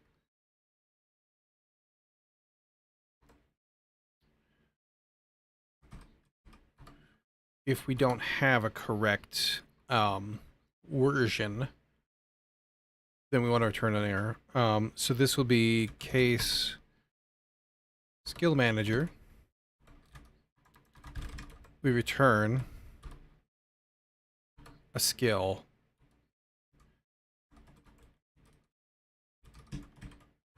with that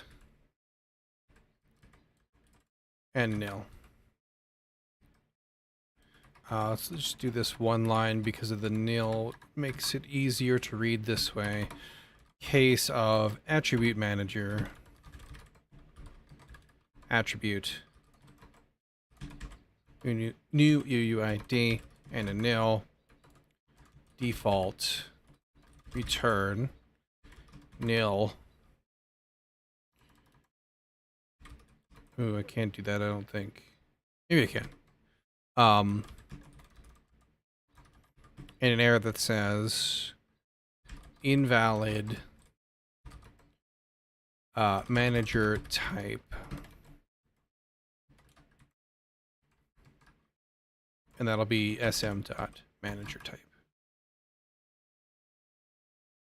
Or rather, we should do no valid item type configured for manager type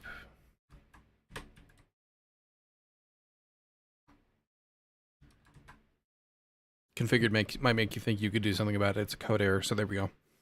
We'll just do that. No valid item type for manager type of blah. So if we do that,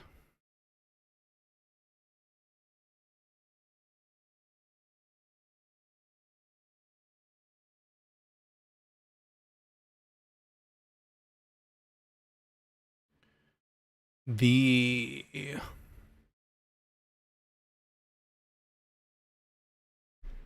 item details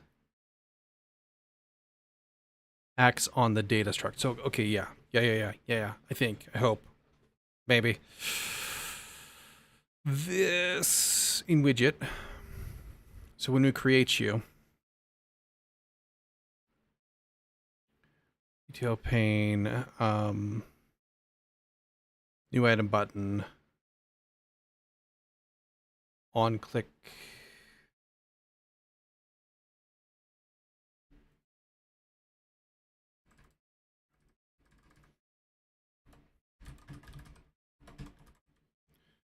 On click func events.event.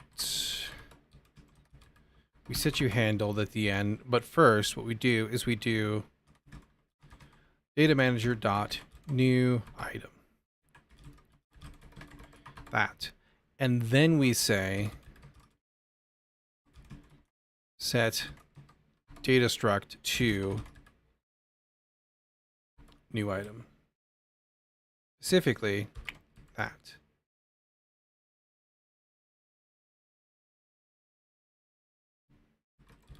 Do need an error handler here. If error is not nil, we error snack bar off of the widgets, error, and then the string is error creating new item, like so.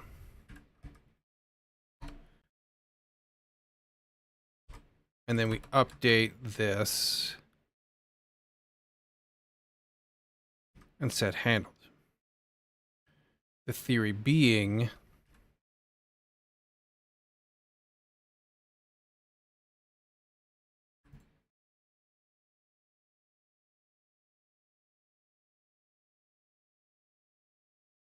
that this is a placeholder, right? And then we need to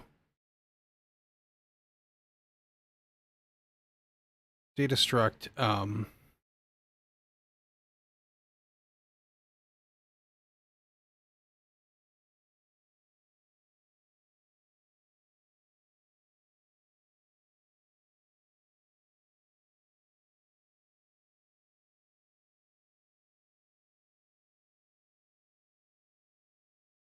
where do we do that?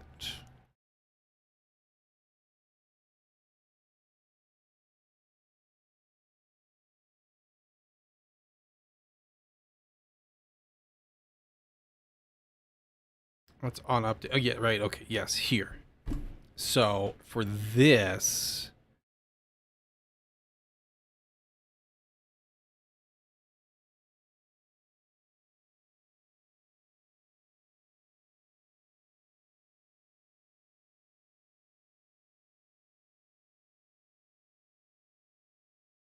it calls update. Is nothing listening to the change event anymore?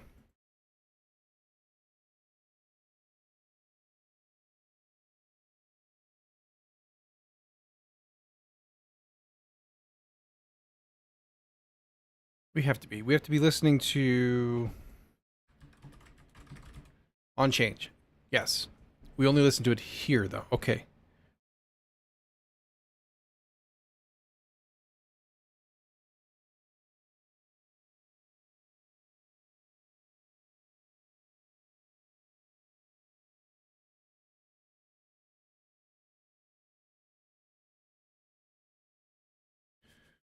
What we do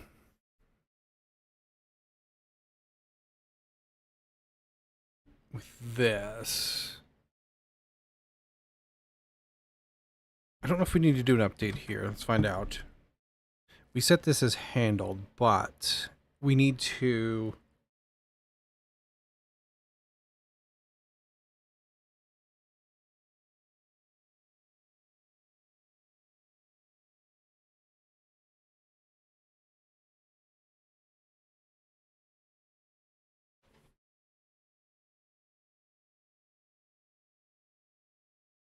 because if this is only set and only exists inside of this pane,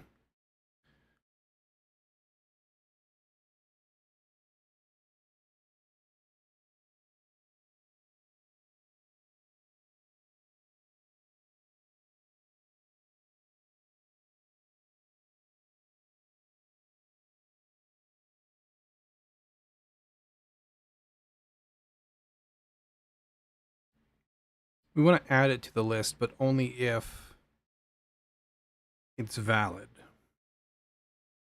Detail pane saving it will write it to the object.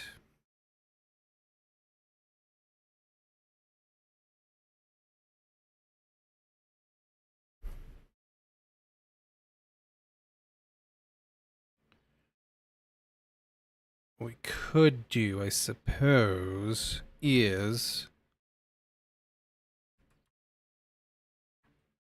we can defer this. We can say for I range sw dot tile widgets if detail pane dot data struct dot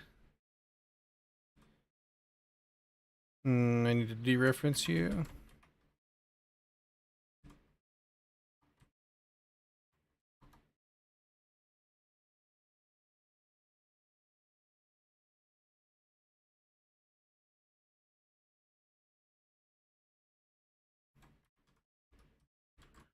Why can't I call ID on you? We need to do this. Yes. If this ID is at I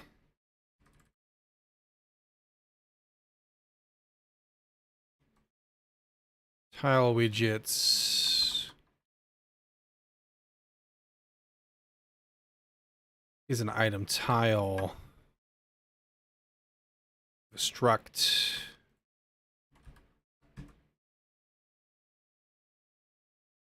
which is also a pointer. So if these IDs match, then what we do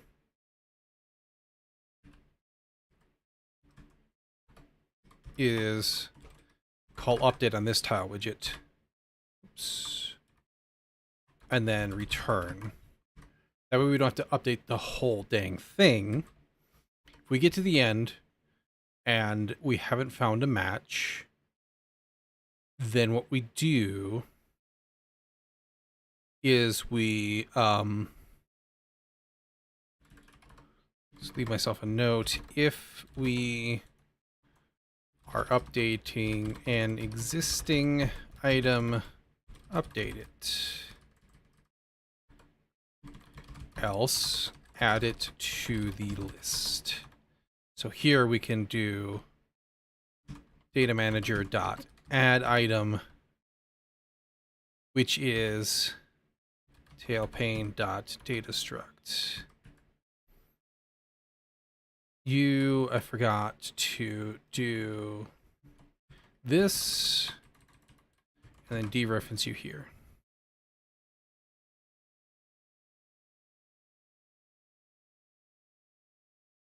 Actually, that's not. This is messier. You do that. Here, it's fine. We can dereference it again.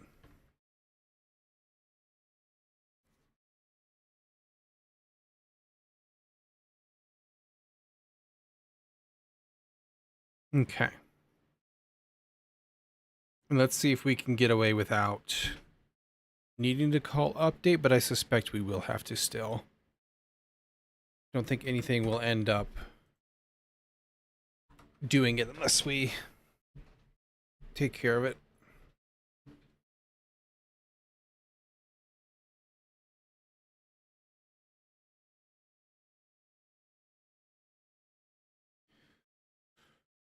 Yep.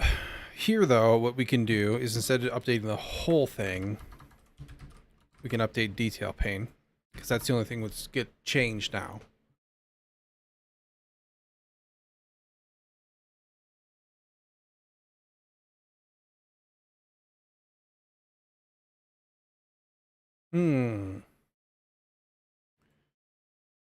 Why have you broken?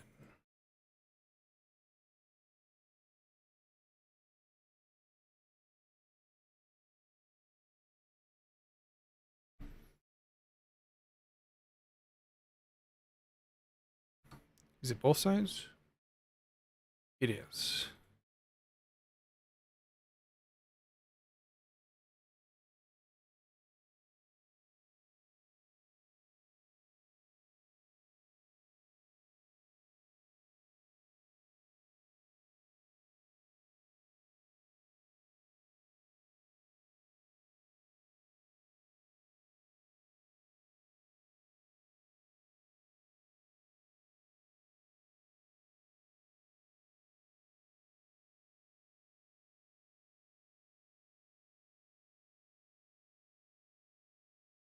Why is that?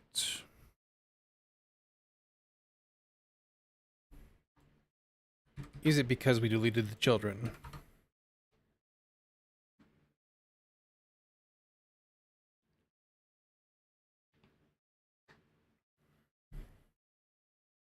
It is. Okay. But we might actually not need to do that anymore.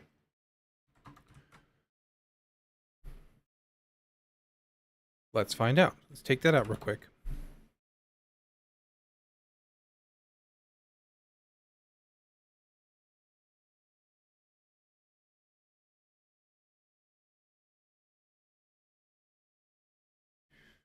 And let's make sure we can still edit. Yes, we can. Perfect.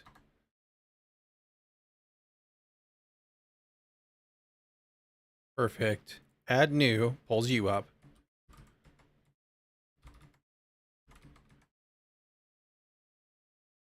Okay. If we rebuild, no. Okay. We would need two.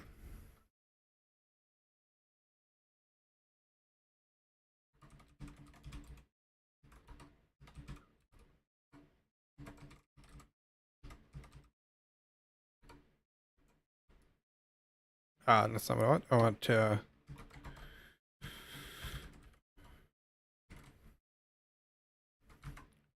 clear that. So if we only do it in here, I don't know if it's caching these or if it's just completely ignoring it. So, oh, well, that wasn't good.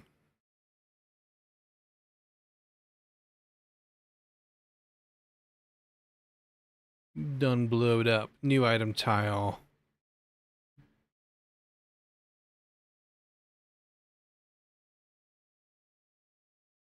Skills and attributes, type gen go 26.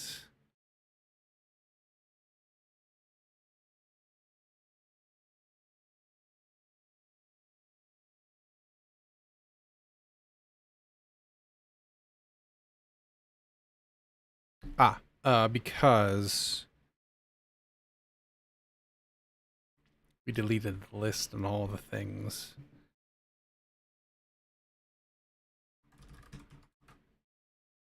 We only want to delete the children of the list.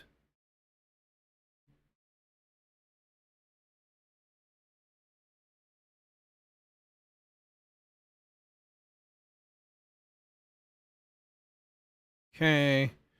And if we add new,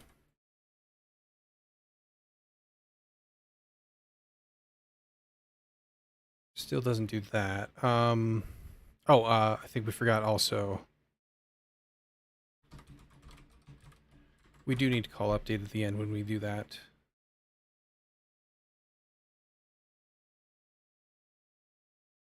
Of the whole thing. Actually, only of list, come to think of it. I think.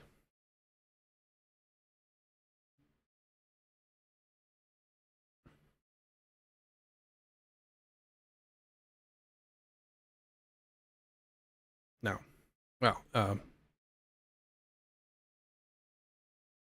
yeah, no. Okay. It's in there, just the UI doesn't refresh. Okay, so if we did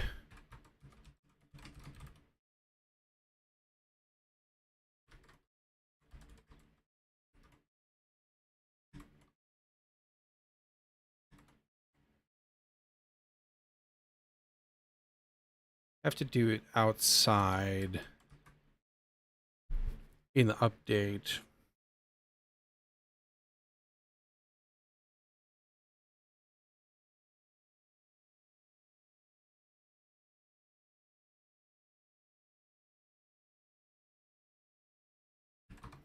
Don't know if that's going to break stuff or not. Let's find out.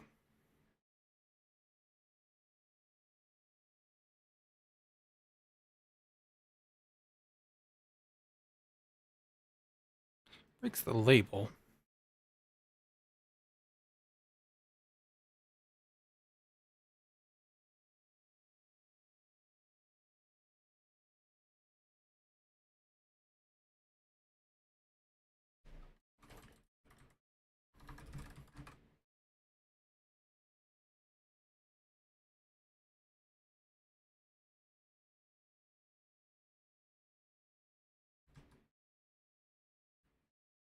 This might be a problem.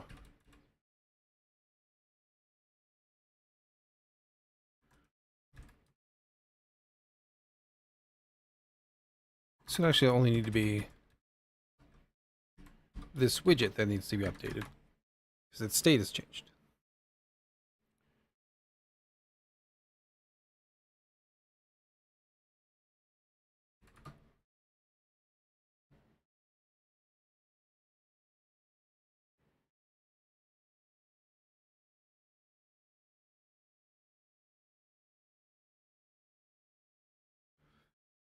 Okay. Aside from the fact that it doesn't update on the load of everything. And it doesn't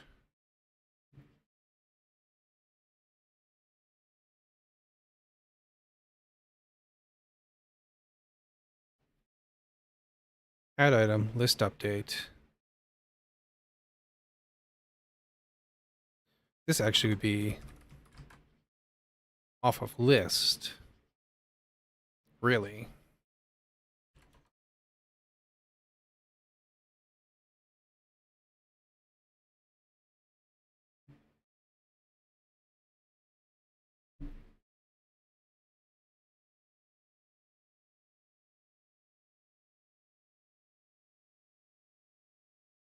Okay, aside from the fact that it doesn't build them, or doesn't populate their things when it builds them, we're close.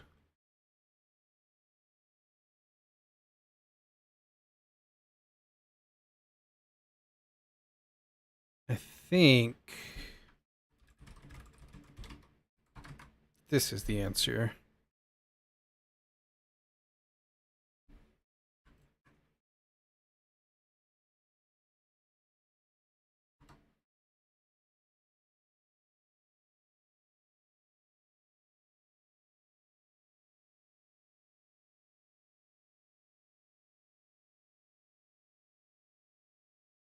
Okay. And if I change you, then we're good. Change that, we're good. If I add that, we're good. Probably also want to, when we do this,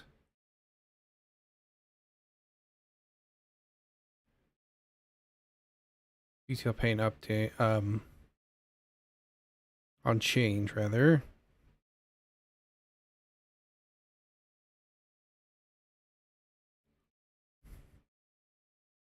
List updates. What if we did a full update? Would that clear my selection? And is that the better choice or not? Might wish to...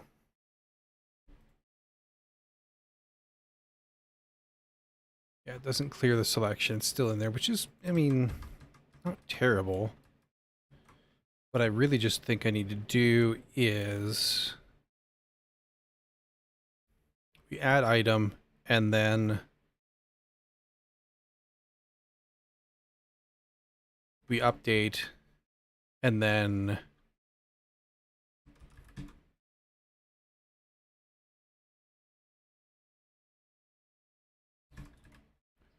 should be the end one.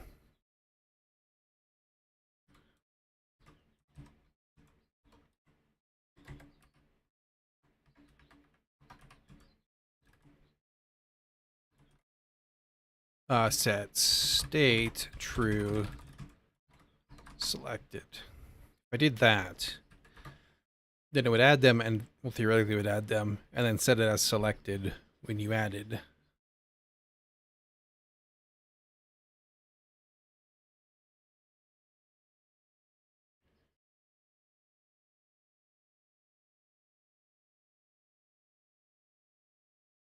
So we add a new one.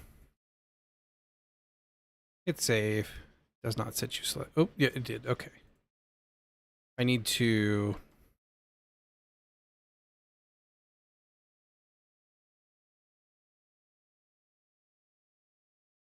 Until updates.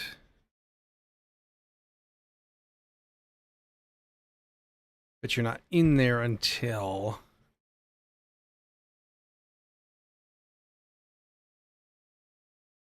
Until we run update.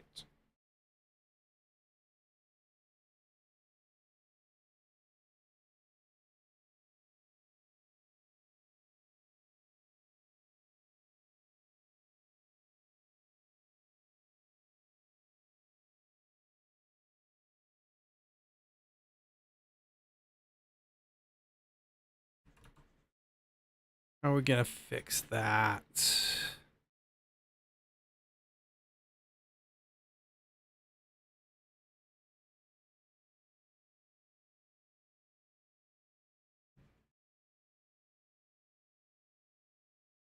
Oh, duh.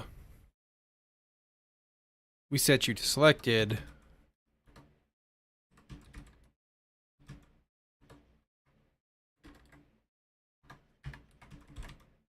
call update on you.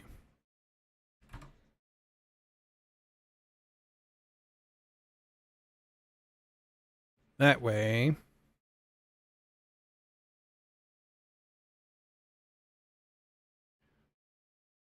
add a new. Boop. Perfect. You are lacking your base attribute. Why this? Wait, no, sorry. It's you. You are lacking your base attribute. And that's because when we create the details,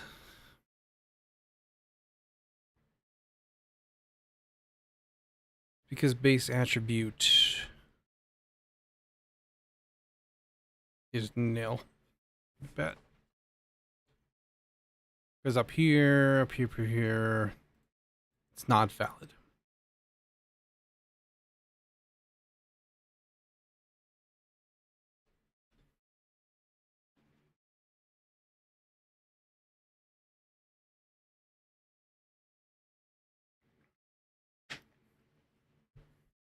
And when we did our testing objects here,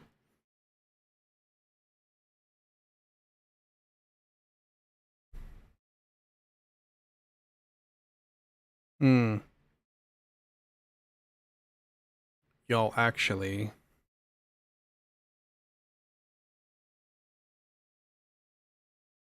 should exist.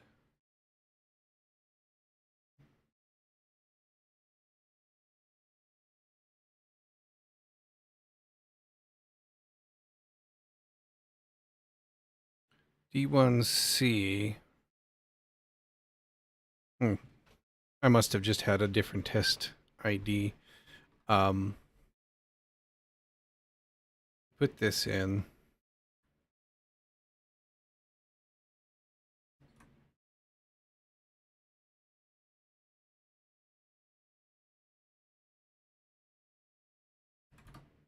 Then we should see it populated by default instead of nothing. So we had a bug in our test data here, which is, you know, a thing. Yeah, agility, strength, okay. This needs to be not based on validity of this thing. It needs to, details, it needs to be based on existence.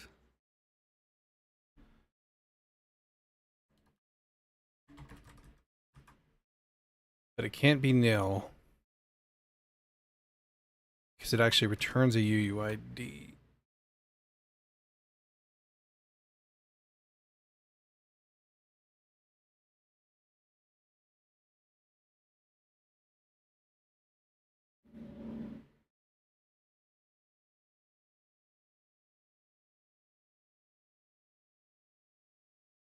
But an invalid ID, like an empty one, still needs to show this portion of the widget.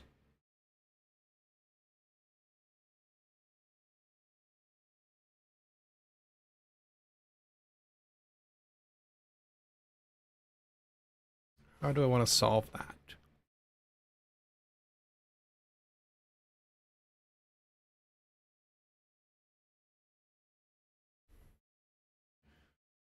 We have to return a nil UUID or a null UUID because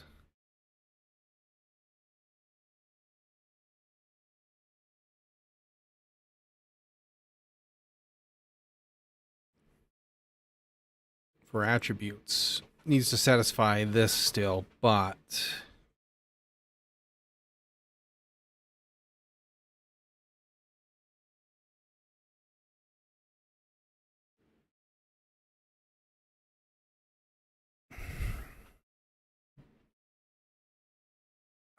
can I return a pointer to these?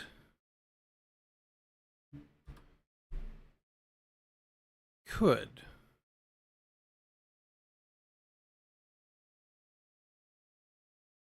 I would need widget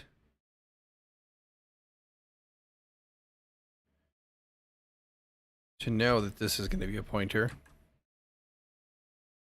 And then I would need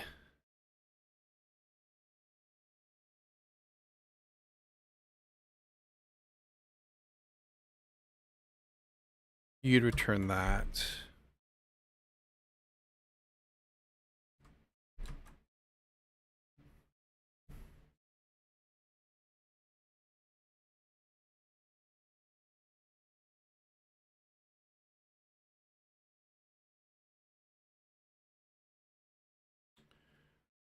I don't know if I like that. I think that adds complexity that I don't desire. I do not crave this. What I do crave is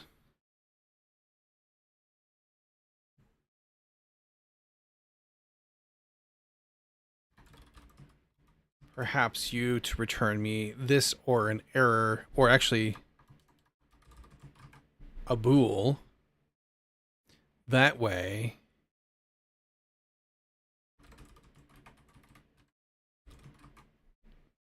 we return that to be valid. And in, let's go to see attributes. Go away, I'm done with you for now.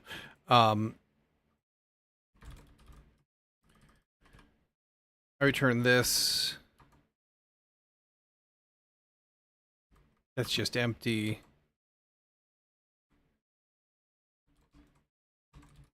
And false. Not error, silly. Bool. And then in details,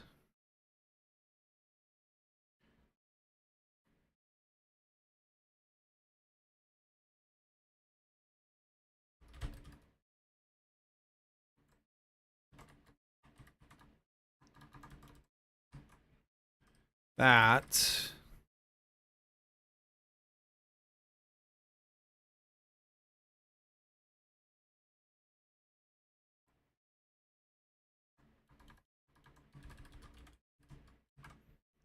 and then I can just do that.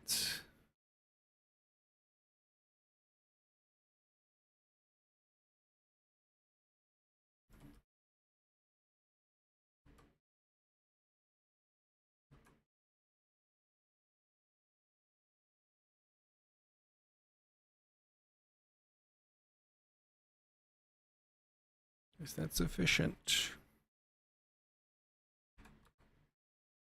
Maybe.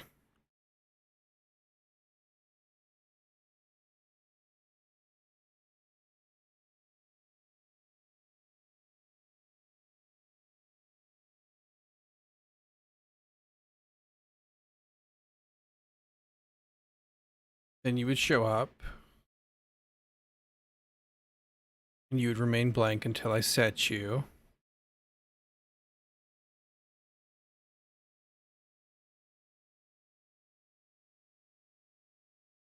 Yeah.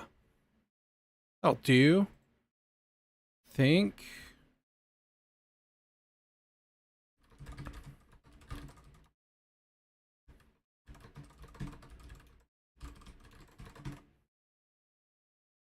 And then I can do a commit here.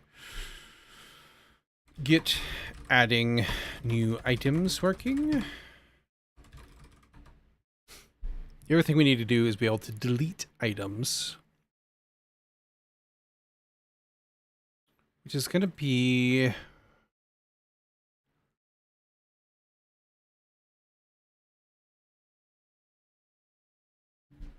Let's do...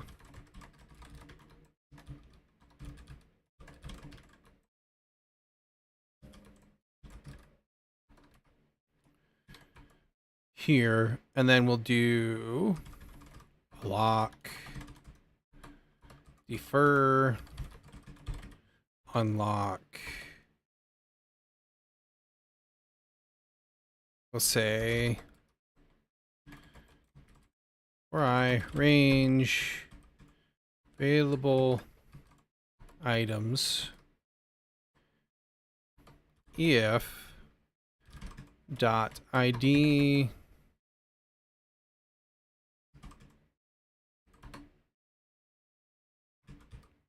this ID if they're equal. Oops. Equals append sm dot available items up to I items I plus 1 wrong braces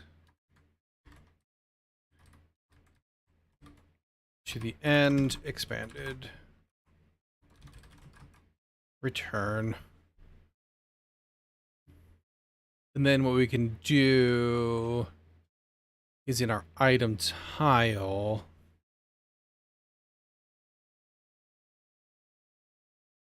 actually we want to do this in widget.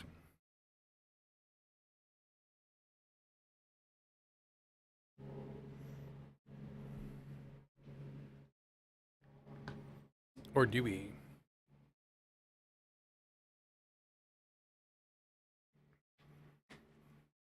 Yes, because item tile is not aware of the data manager.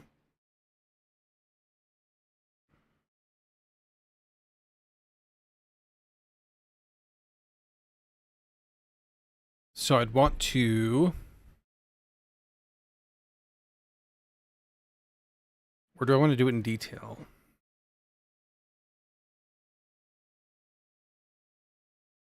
I think I might want to do it in detail. That way you don't accidentally click. You got to go into it.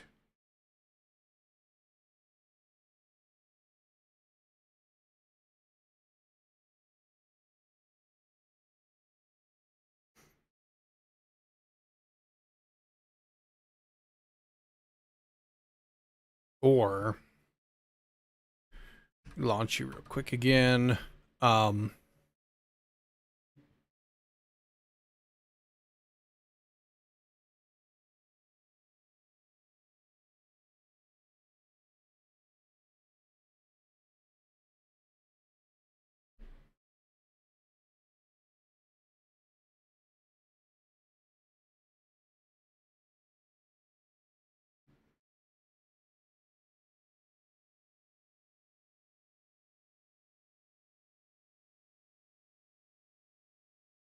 Widget really needs to control this, is the thing, because it has the data manager.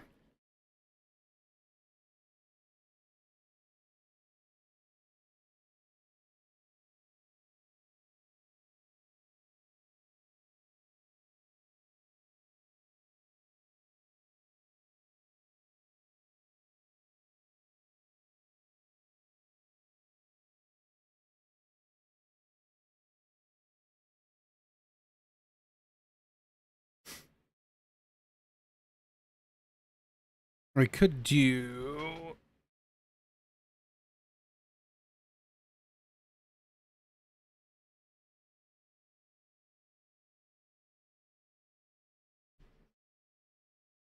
We could do,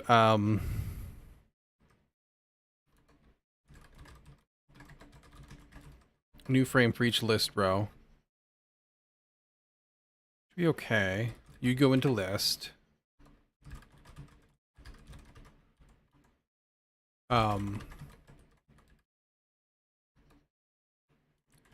Do that.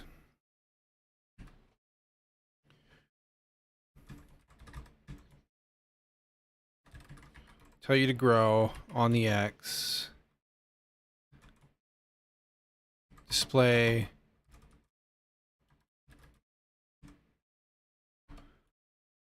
Is a grid. Columns is 2.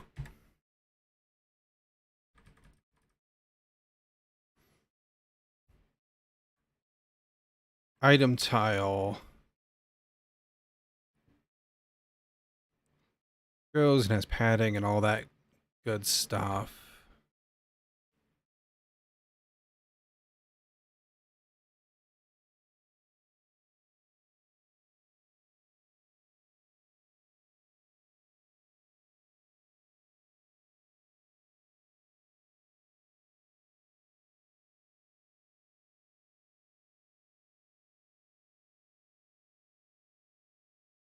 we put you in list row.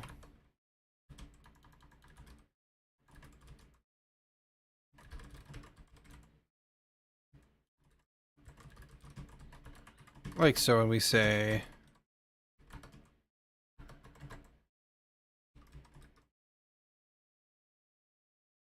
and then we'd say your max X is 80% apparent. And we do all that. And then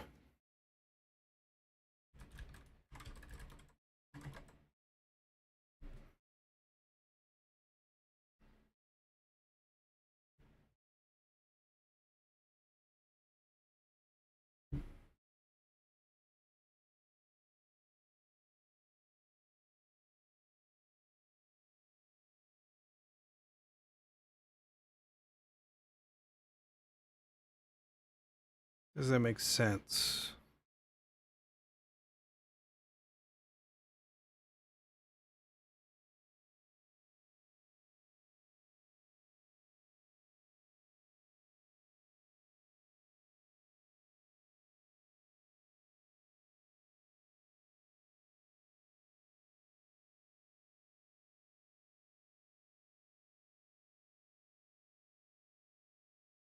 Not sure.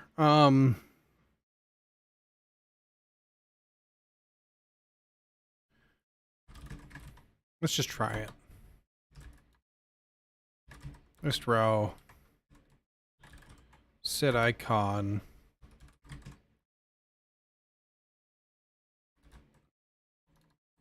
Delete. Yeah, there we go.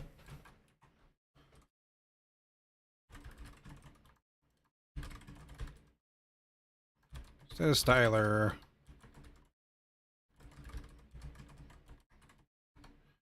We say that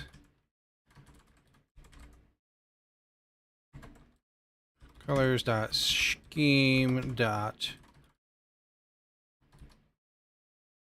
error color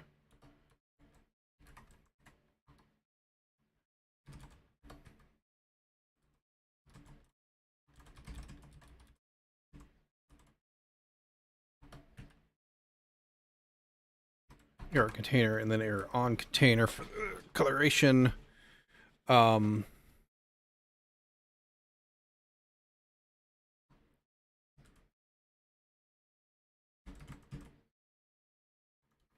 We say set the min to 20% apparent width, 100% apparent height. We do the same for max, so it's always the same size. And then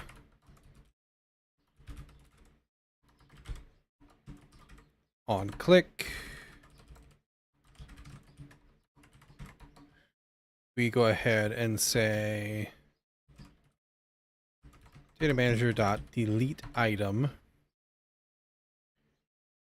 and this is data manager dot available items I.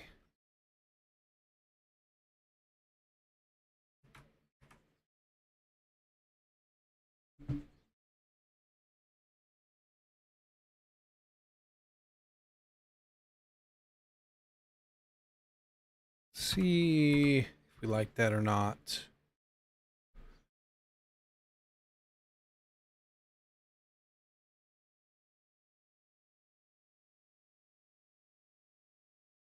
Well, they're too dang big, that's for sure.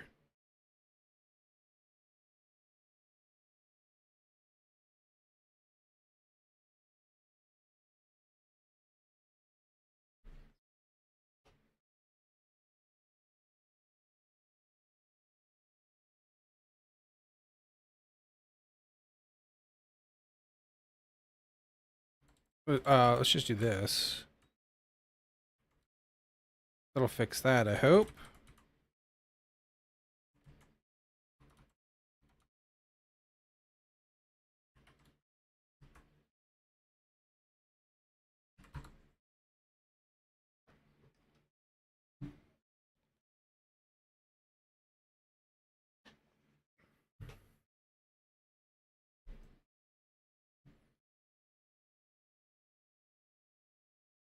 Closer. You don't have it, though. Why don't you have it?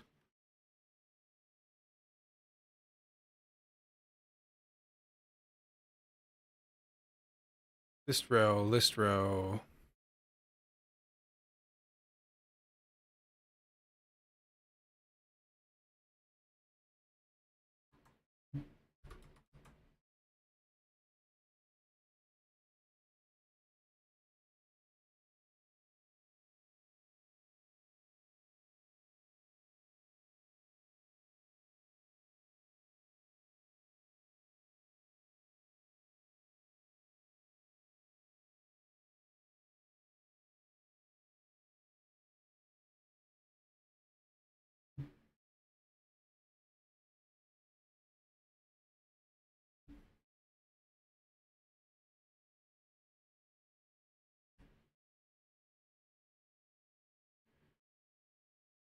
That's that.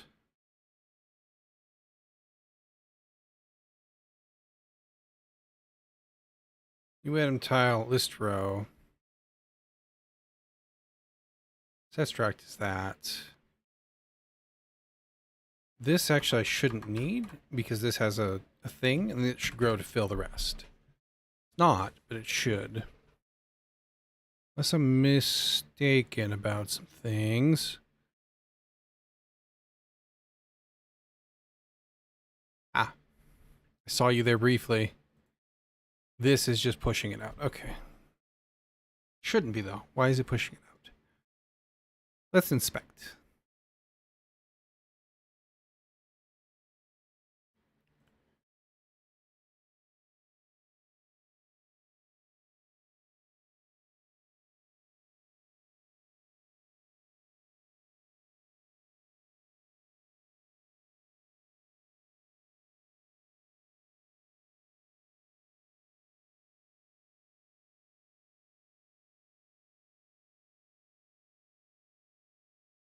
Is it because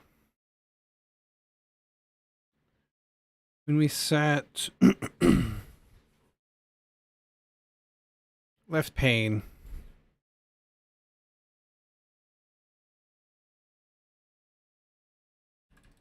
we set you to grow. If instead, let's not do that. Left pane.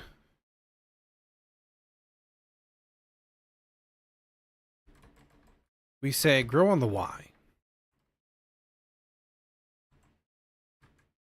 Except for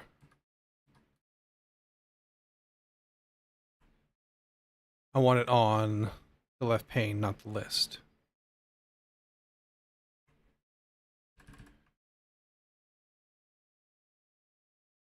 I say grow Y is 1.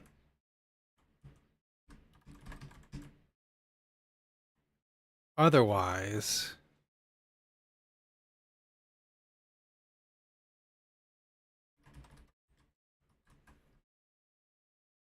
is 30 correct for both? I wonder.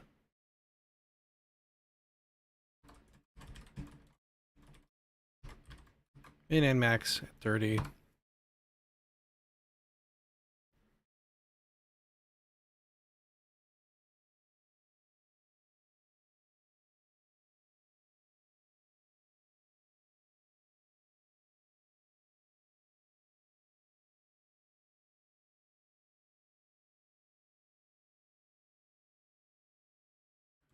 Don't know that I need to do that. It's active.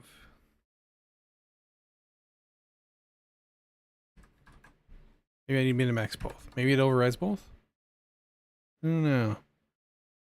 We'll give it a shot.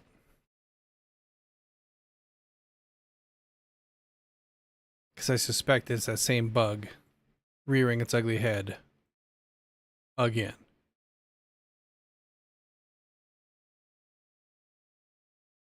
These still get pushed out, though.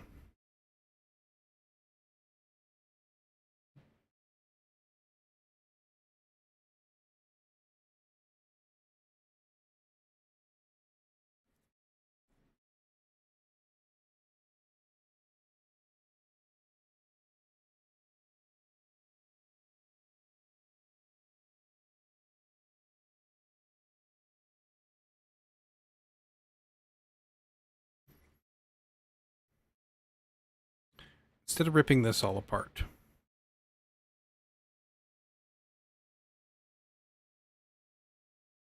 and messing with that,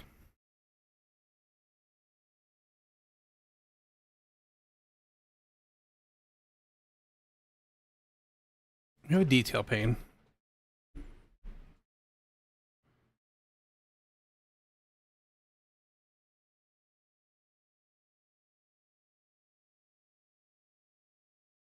We could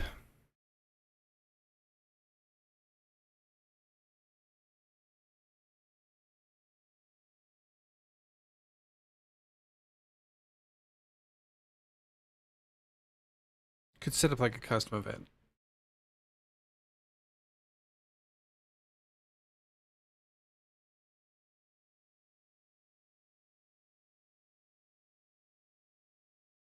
Or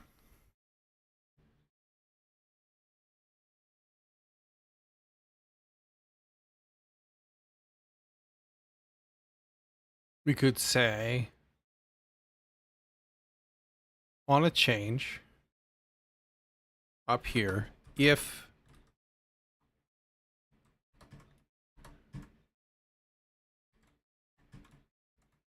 the ID has been nilled,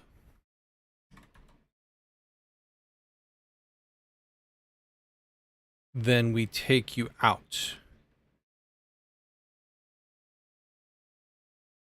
Except for this is string.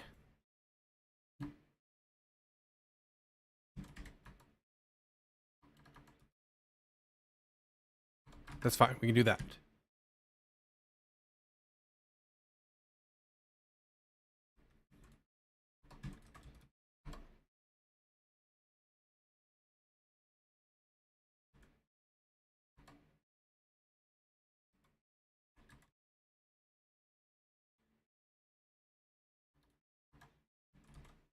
Struct. There we go.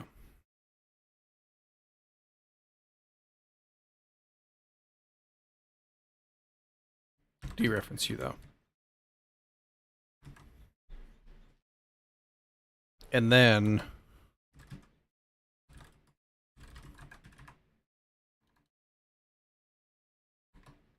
we update the list and return.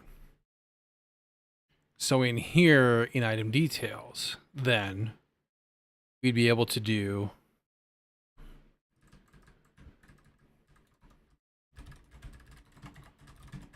a new button in the button container, set icon,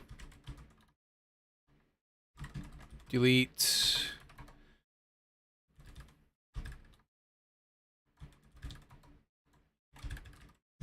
styler,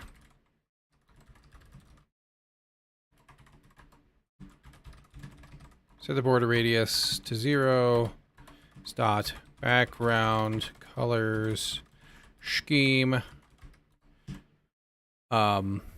error container, not background color scheme dot error dot on container, on click, help if I capitalize correctly.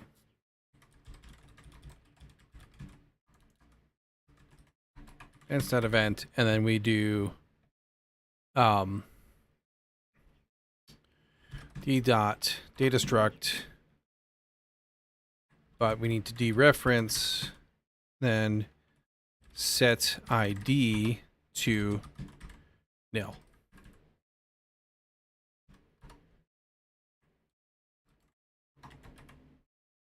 There's an error here. Then we can do error snacky bar ID error clearing item ID for deletion. Then I think I might have not allowed.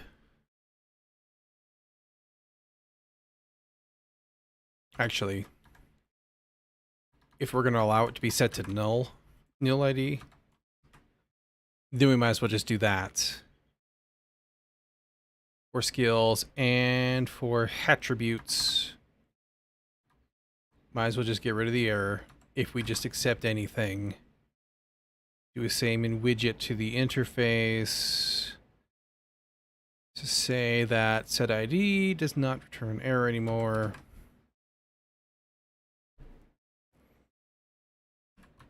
So then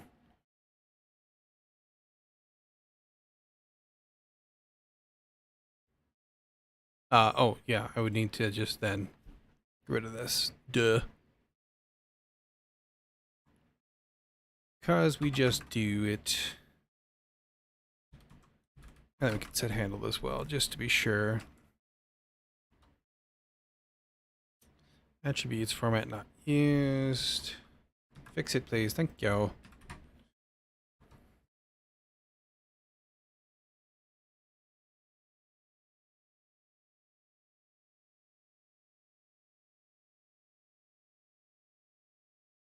There we go. So if I delete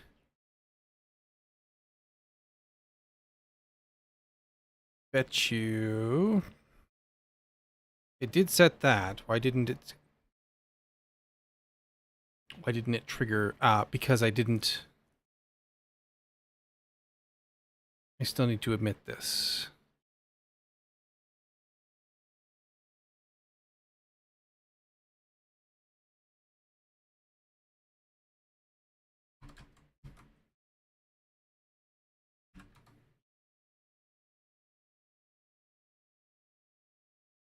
Can I just send change? Is there a convenience function for that? I think there is. Do that in a second.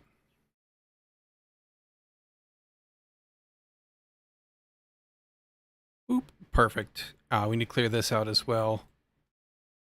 That's fine.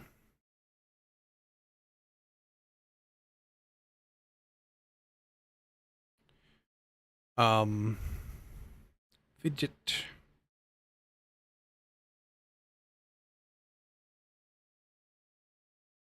I think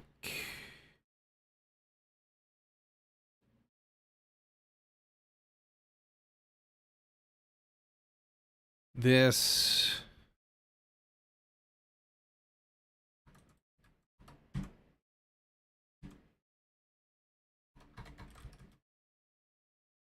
well, actually we should do this over here. When we delete, we set it to nil and then handle events and then do that. Update ourselves. And then that. We're going to need to add a confirm to this, but it's fine. It'll be all right.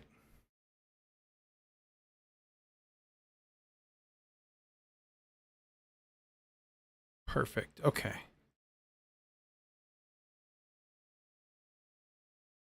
Oop. Okay. Let's do a commit here.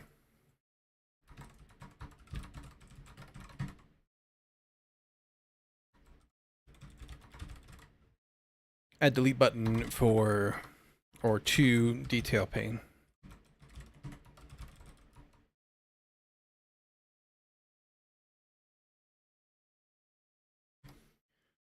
We need to double check. One thing at a time. I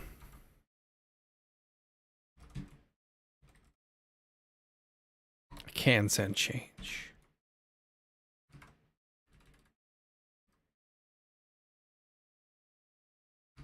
It'll delete those.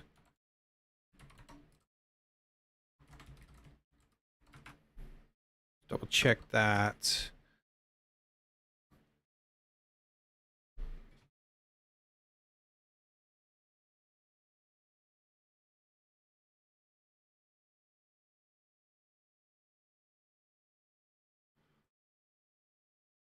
Delete. Good. Perfect. If I'm adding a new one, though, and I delete, it's going to kill that. Whoops. So this needs to live. Let's do this real quick. Use send change for less lines of code. So when I come in here,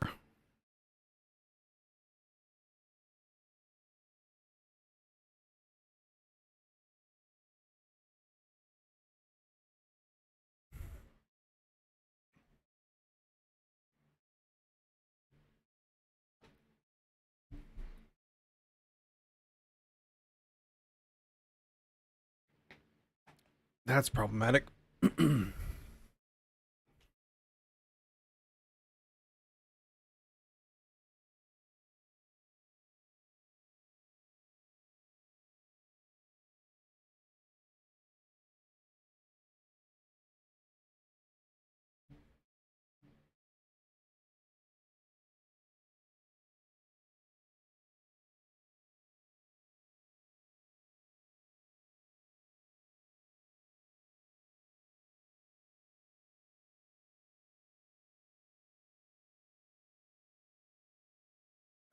Oh.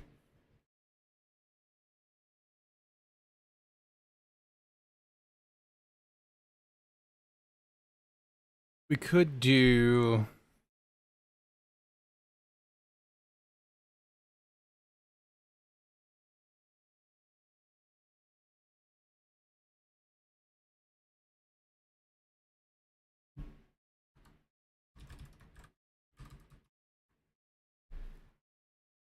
this instead.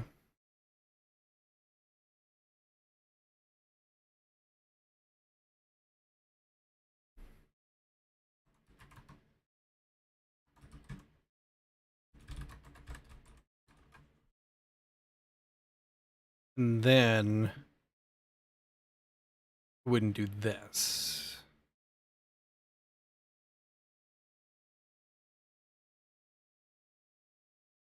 I would then instead do if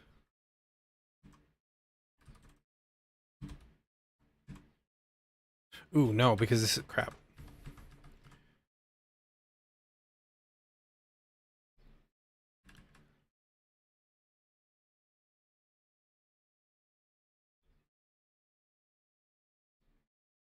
Can't do that. Let's roll that back. Because they're two different lists. This is just the list of our widgets.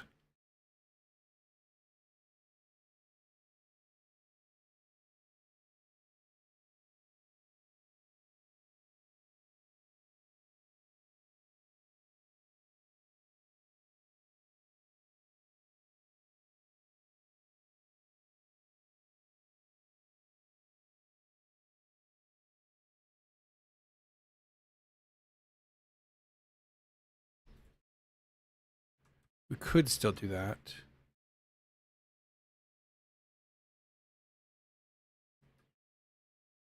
Destruct ID. Yeah, let's put this back in. Can do that. Because here we can say if not detail pane, yeah. If it's set to delete, then we do this. Update the list, return.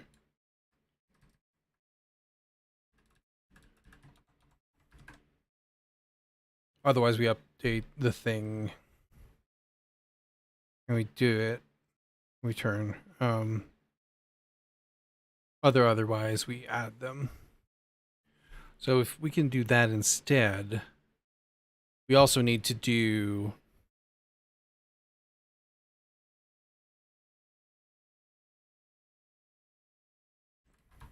Um,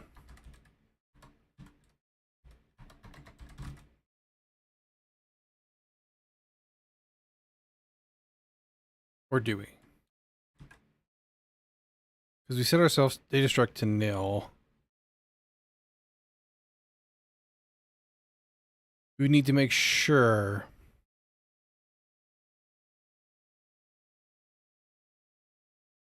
that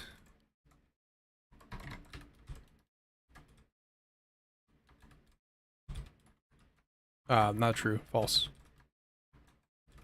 That this gets reset.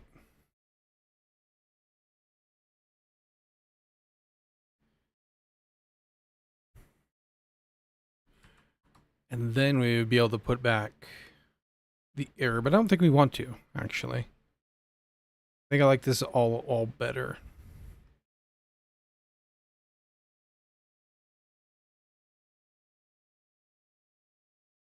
So we can still delete, and then if I was to add and delete,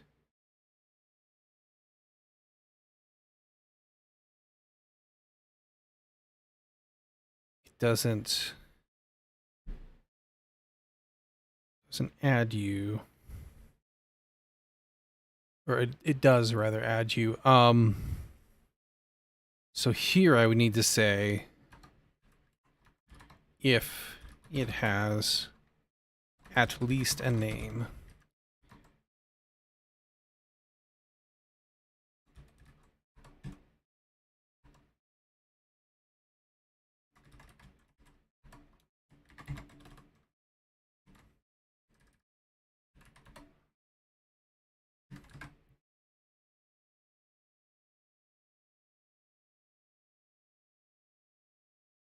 And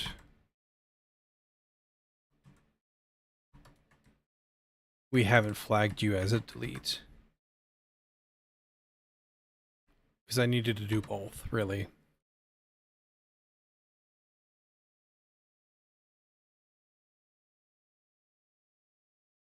Actually, maybe I'd take the name out.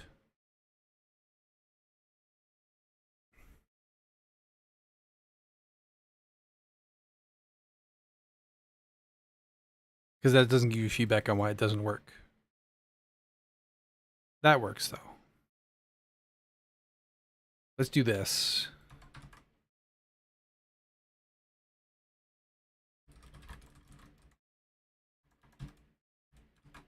And then,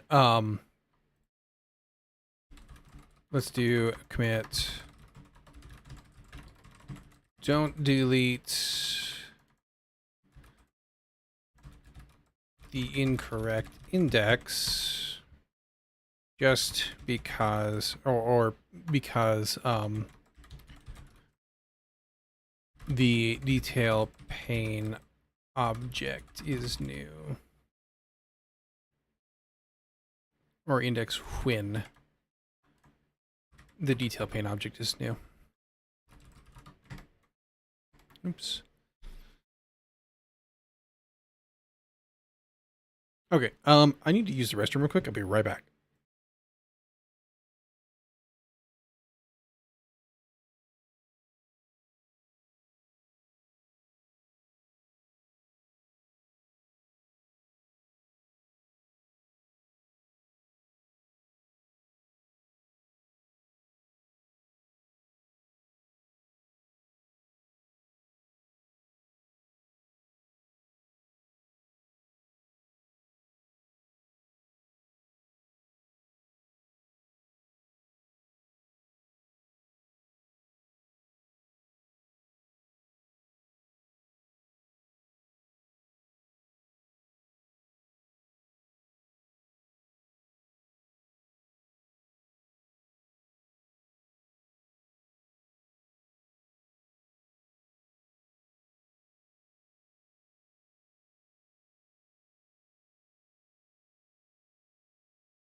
There we go.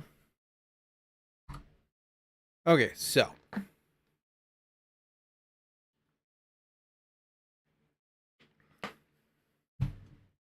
let's take a look-see.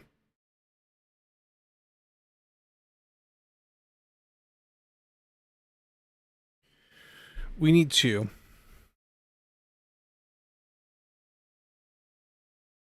feedback to the user.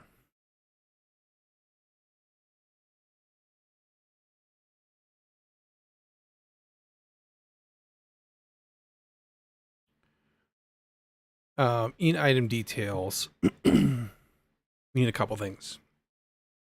For the delete button,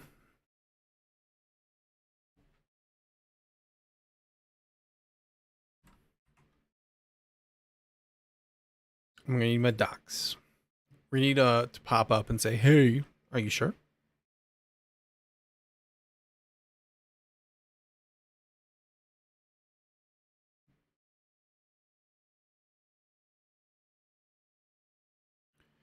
And we want a dialogue.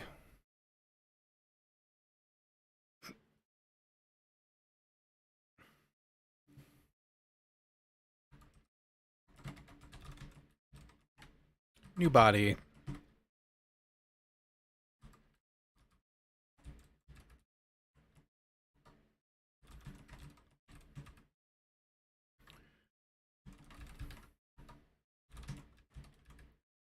Oop. We want supporting here because that's what they use in the example, and it looks perfectly fine for me.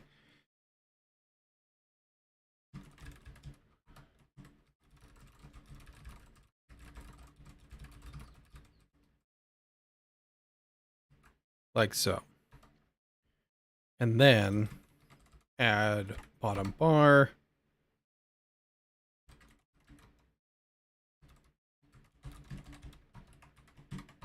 Like so.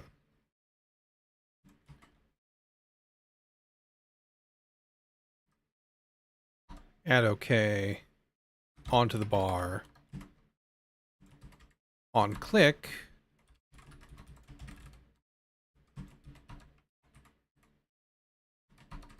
then we do all these things.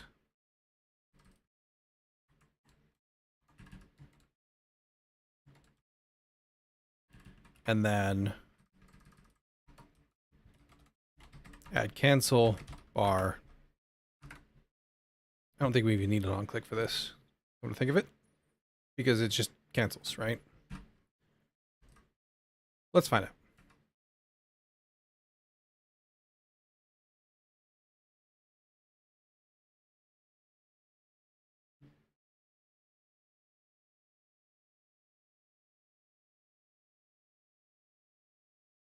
I forgot to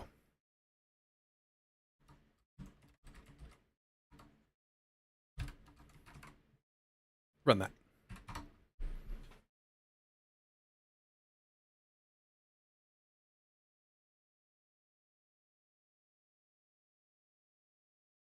Oh no. My chat was on top chat instead of live chat. Hopefully I didn't miss anything. On YouTube side. There we go. I click OK. I forgot also to dismiss the dialogue.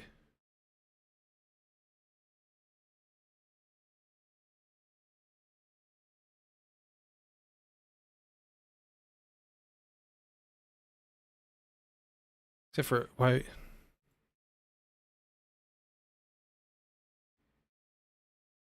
should automatically dismiss.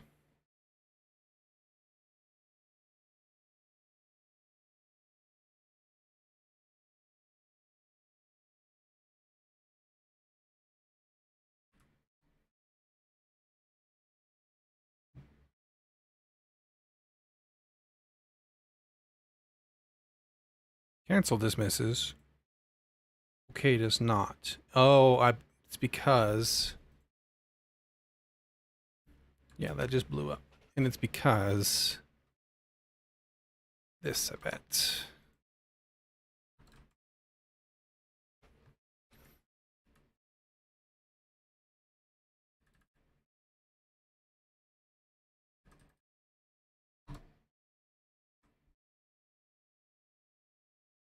Well, no, that shouldn't be.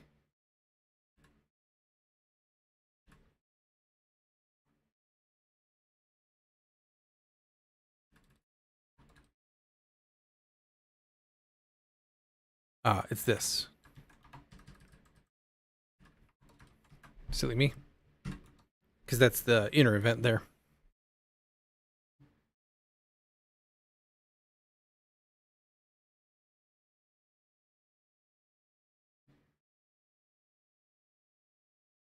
Perfect.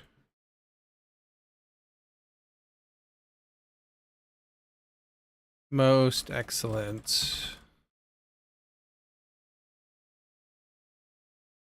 Aside from all the wiggling, from all the bugs, we're looking pretty good. The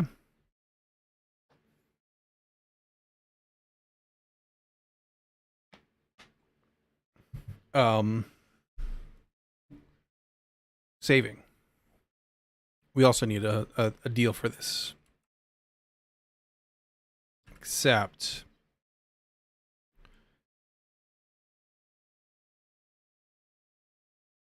don't want that.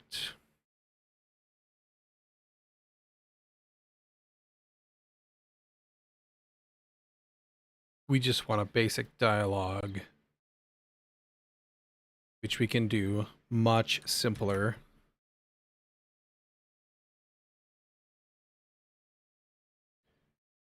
Here, we say,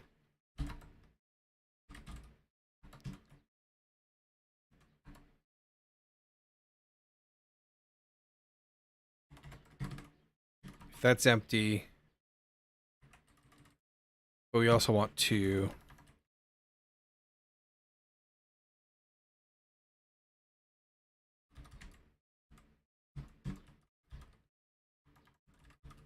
trim space.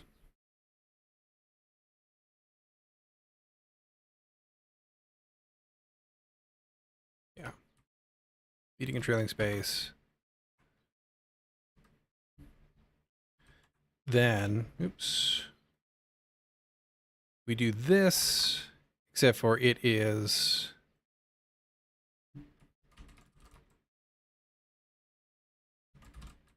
invalid item, and we'll say name must not be empty. And this is you.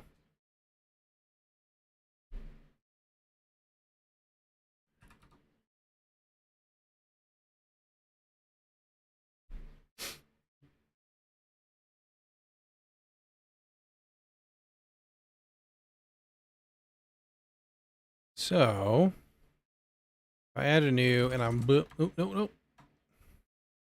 I do that, I hit save. Name must not be empty. It allows me to save with everything else empty though. Perfect. We also want to tell you that this is required.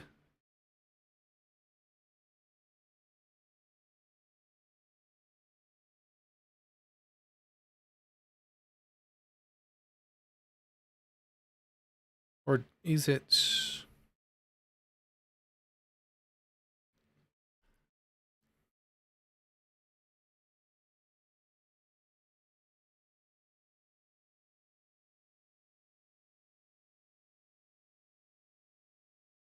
I don't know if I care.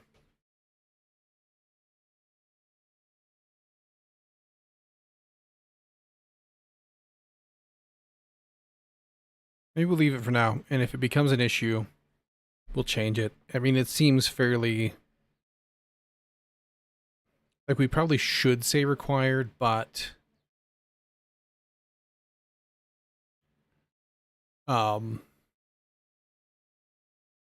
it seems fairly self-explanatory that you should have a name, right?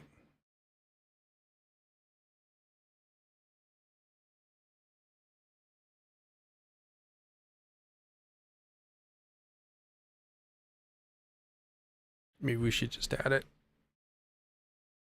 Maybe we should. Name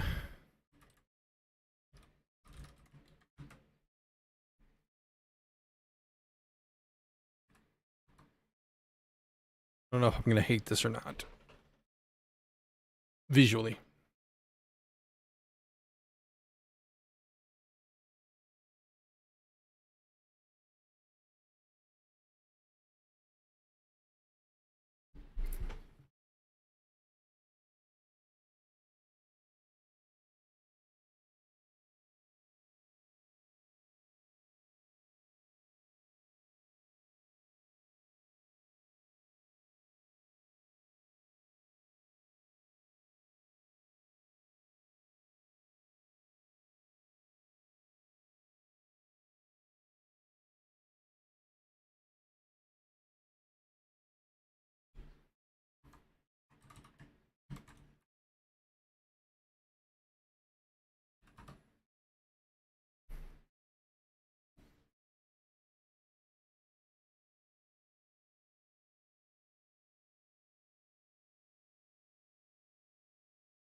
I think I hate that a little bit less. Do that.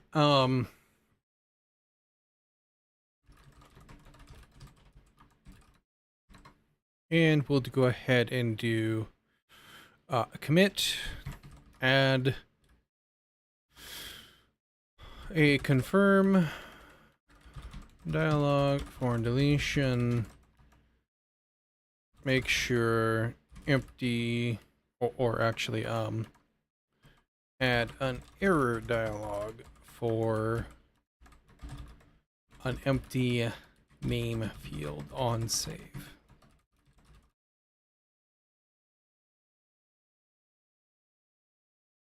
Okay.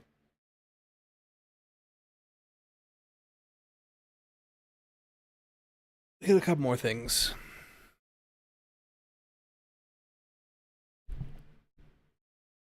We need to wire this up to files, to real files. I think I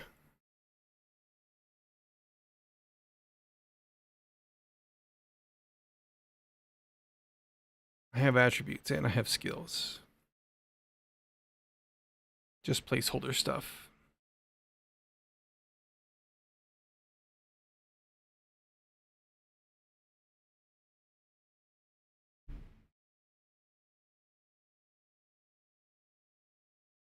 Do we want to file browse it? Or do we want to just point it?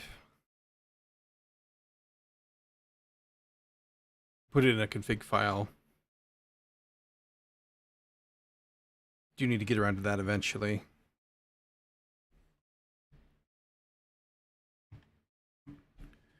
Map has a browser because there's supposed to be the ability to have multiple maps, but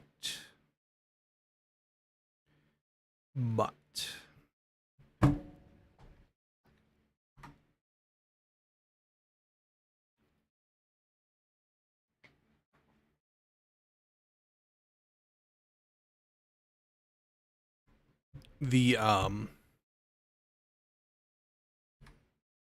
there shouldn't be multiple files for attributes and abilities.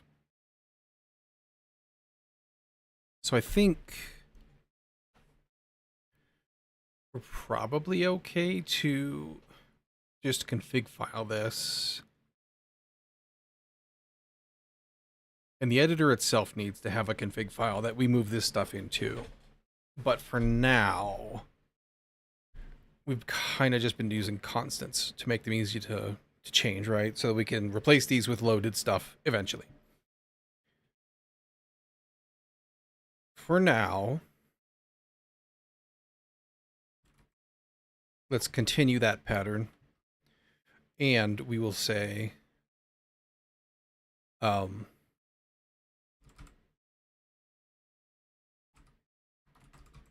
let's call it server config directory. And this is config. And we'll do, I think we did that in map. It's not actually tied to the external in map right meow though, which it should be, but you know, we'll get there.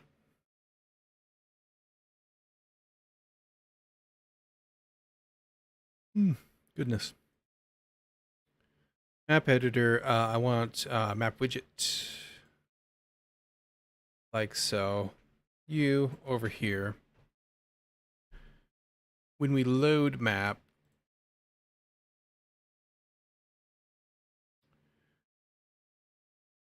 we feed it a config.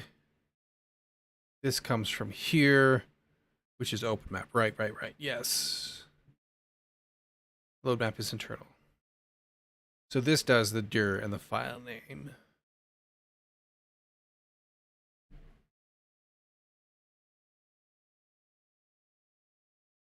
We should also do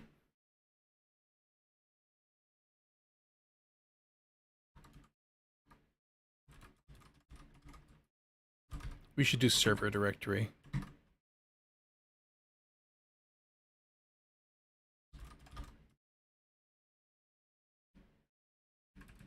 And right now it's going to just be server.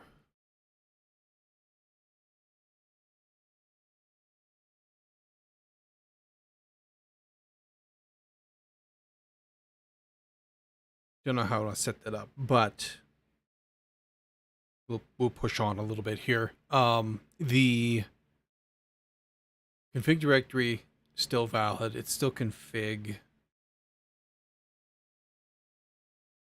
for now. I'm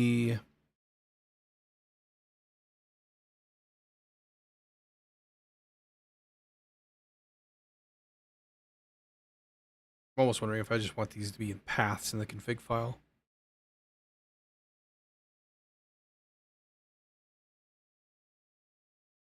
That would possibly make my life a little easier.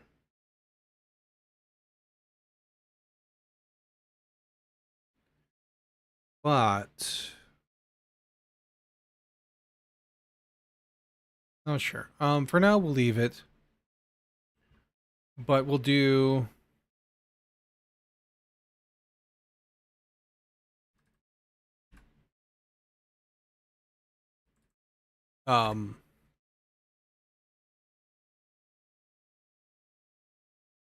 skill config file name that, oops, and that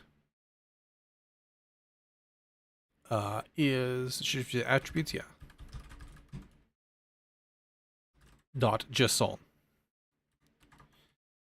Like so. Okay.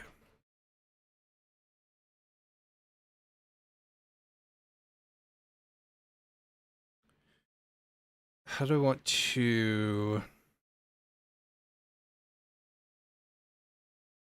pull this out?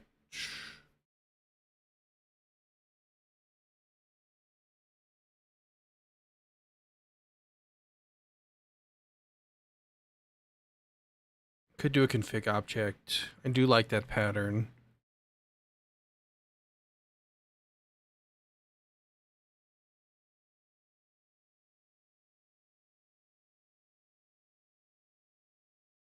Makes this a little nastier, but I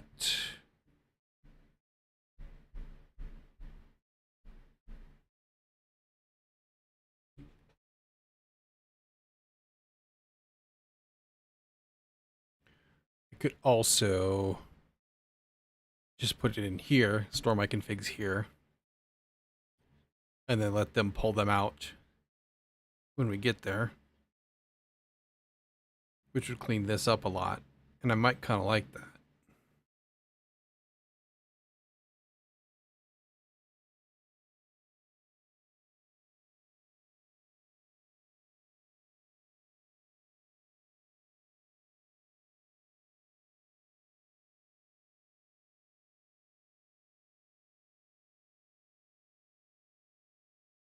And if I was to just do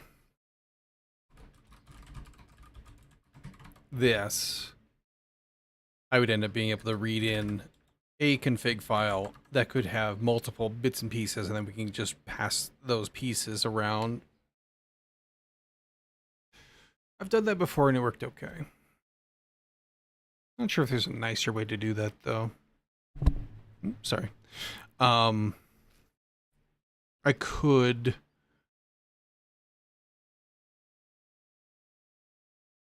kind of just kick that can down the road. Or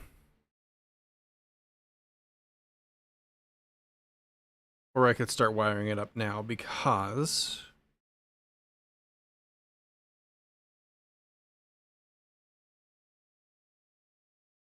then unmarshal does the hard work, right?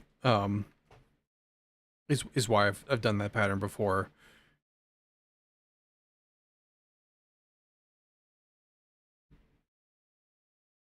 Yeah, let's kind of set up for that. For now, we'll only do the ones for the skills and attributes, but we'll eventually map up into this. Skills and attributes, we'll need a config object.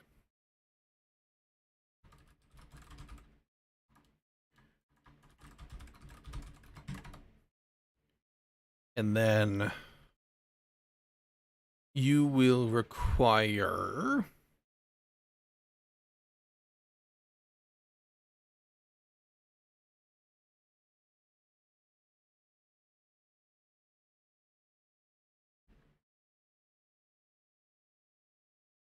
let's just say config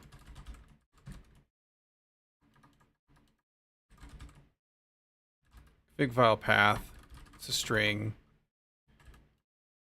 or not config file path, attribute file path and skill file path. And then here you need a skills and attributes dot config.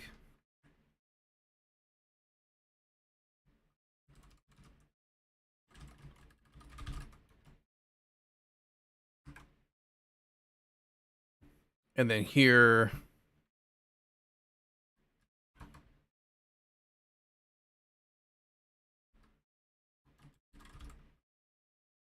do this config, which is a config. And then here, what we can do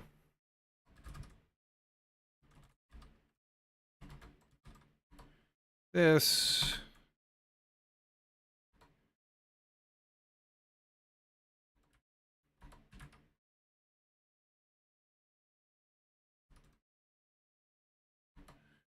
that this not URL parse file path dot join server directory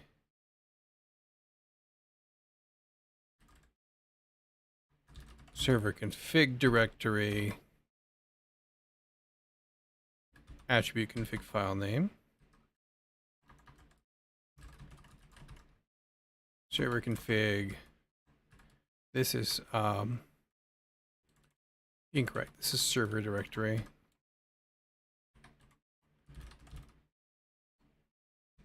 And then config. And then skill config file name like so.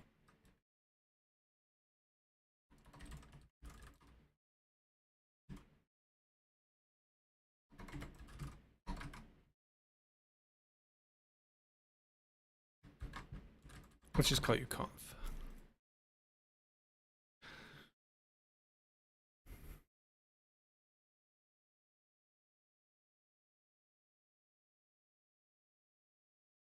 Now,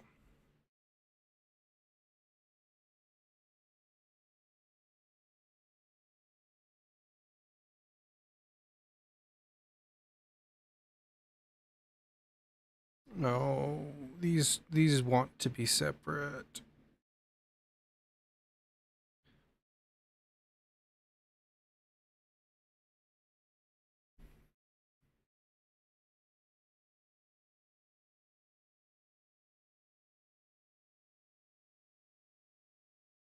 Because they want to be handed to different instances.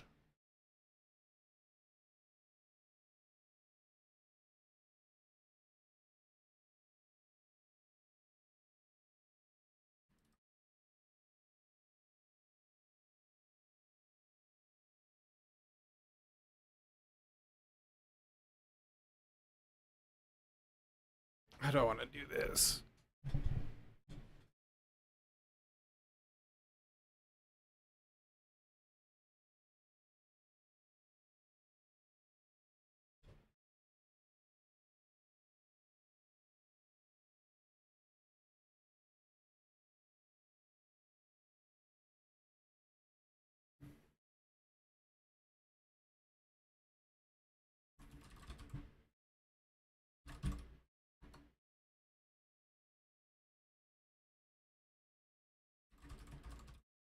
Probably like this is probably what I want to do.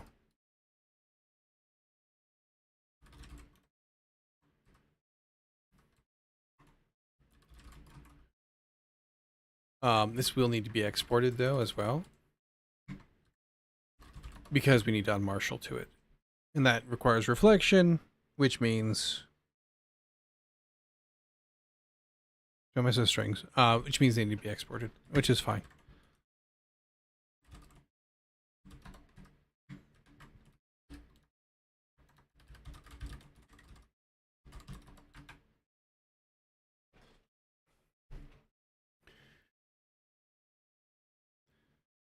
This goes there and there. Well then, today's update brings me over 94,000 words. Neat. Now it's time for some well-deserved rest. Keep up the good work and all that. You do the same. And congrats on a lot of words.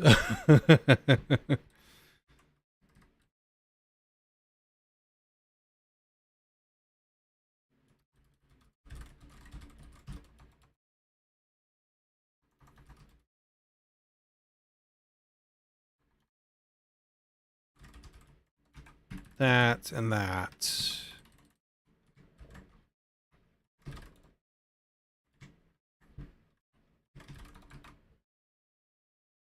$100K will be a big milestone. What is there? Is there like a range that publishers look for, or like you're looking for?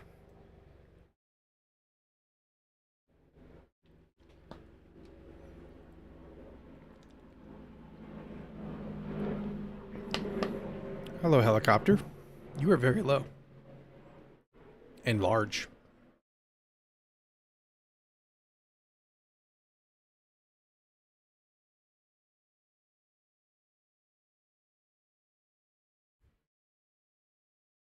Nah, it's just 100K is a nice round number. Gotcha.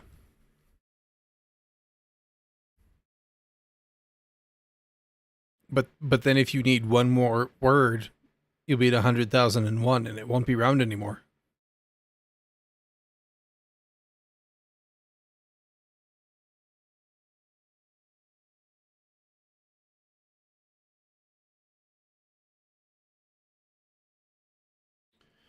Um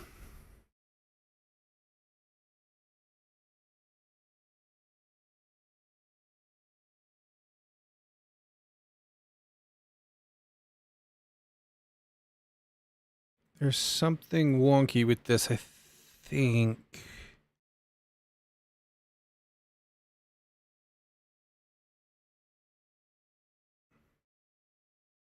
Hey, what can LI do? I don't know what you mean by LI. Then I'll just aim for the next round number, 13, 10, 72. Gotcha. And that's how the book never was finished and continued to grow. I think Java is going to make me break something sooner or later.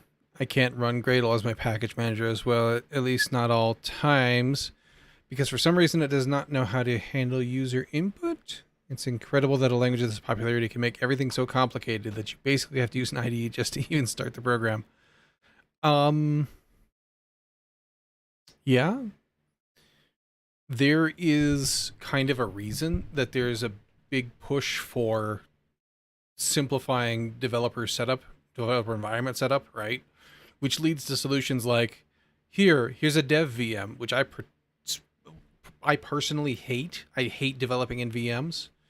I've done it before because our product only ran on Windows Server. Like, it wouldn't run on a regular Windows install. And it was just a bad experience all in all. What can I do to be fast in typing coding? Like, I have to watch the keyboard every time I type. What can I do to significantly improve? You can learn to type, touch type. So practice typing.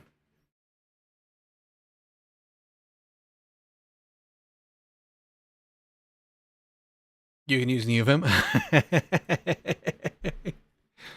I feel like you're just trying to share the pain there, Misha.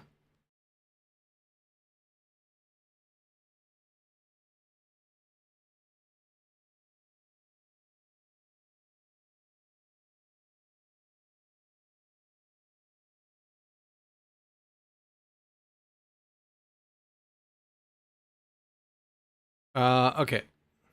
There was something that we had to do.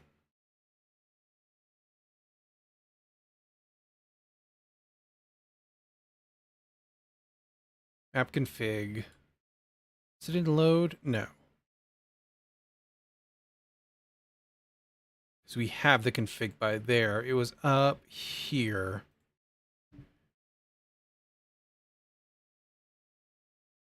Yes. Because if we're running in debug, we're actually at a lower we're in a different place than we are normally. And we don't want to break debug, so we need to do a lot of this.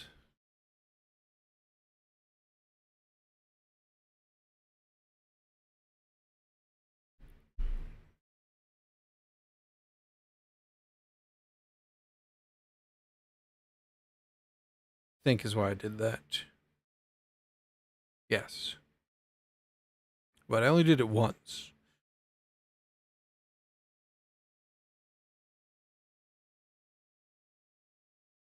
Just stop looking at your keyboard. Your brain going to be forced to depend more on muscle memory rather than visual. Yes. That's it. No advice or recommendation. I just gave you advice and recommendation. Like, do you want a step-by-step instructions on how to type? I don't know how much more I can help you. It's one of those things where all you need is practice. Yes. Then some more practice. Yup. And then more. Uh-huh. There are typing games, but those are only good for the basics. Yeah.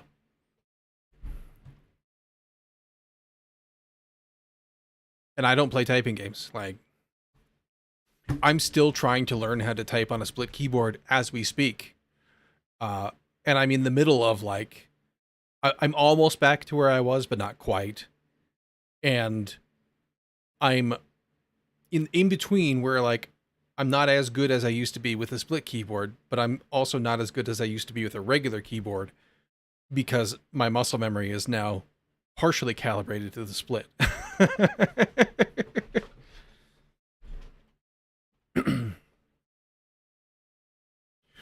Long term, it's about hammering an inordinate amounts of text until you build up muscle memory. Yeah.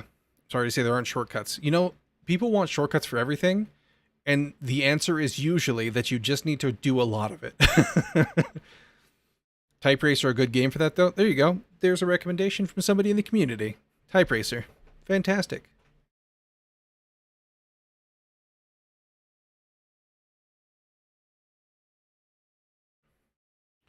I think for programming, it would be more specific because lots of brackets and notation we use. Yeah, and those I just practiced by doing. Typing speed is rarely the deciding factor when coding. 80% of the work is reading code, thinking about it, minor. Yes. Yeah. Do I have to buy a keyboard? Is it a game changer? Like, do you mean like a new keyboard? No. If you don't have a keyboard right now, then yeah, it'd probably help if you bought one.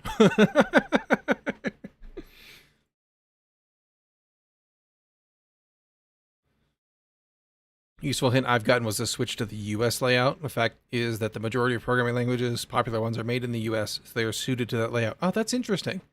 I've never thought about that before.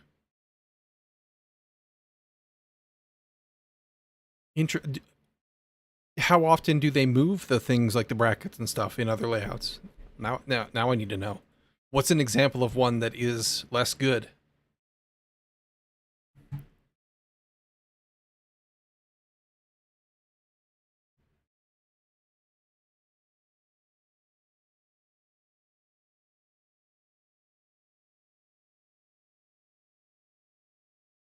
Oh. Wait, you can use split keyboards without using any of them? Yes. I agree on the US layout thing. The German keyboard is extremely bad for programming. I'm also thinking about, okay. Let's take a look. I'm curious now. Come here, Wikipedia. Tell us about, tell us about the German keyboard. Quartz. I like it. I like it. So, y'all...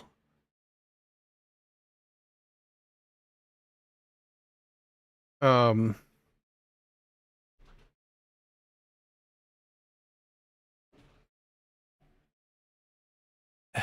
your brackets are... Where are your brackets? These are where the brackets should be, over here. And there should be a little backy slashy there. Wow. Okay, yeah. Shift plus 710 for curly brackets is insane. Not shift meant space special key. Gotcha. Yeah, you don't have brackets natively on here? Like you have to do a shifty code? Or a special code? Wow, that's crazy.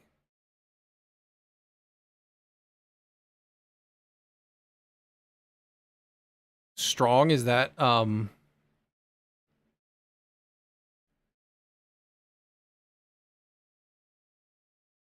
example, my native layout had square brackets on Alt, GR, right Alt, gotcha, BNN. Really annoying to type, yeah, I imagine. Semicolon includes a shift, less than, greater than, or combined. Cool. A lot of help and luck the person you're watching. Cool. Appreciate you. STRG means Steuerung, which is just translation of control. Gotcha.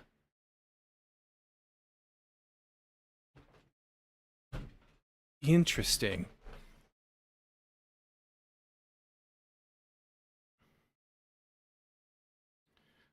US International with dead keys seems the right one for me. Brackets are side by side. Composition of keys seems good also. Yeah.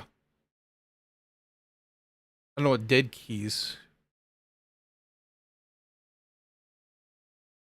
So I build communities. I try to focus on the project and go, and chat picks up slack where needed. I mean, yes, but also, this is not on my radar. We have one kind of keyboard in the US.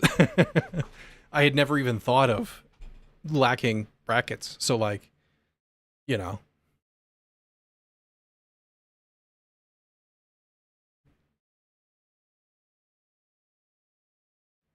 Interesting. Very interesting.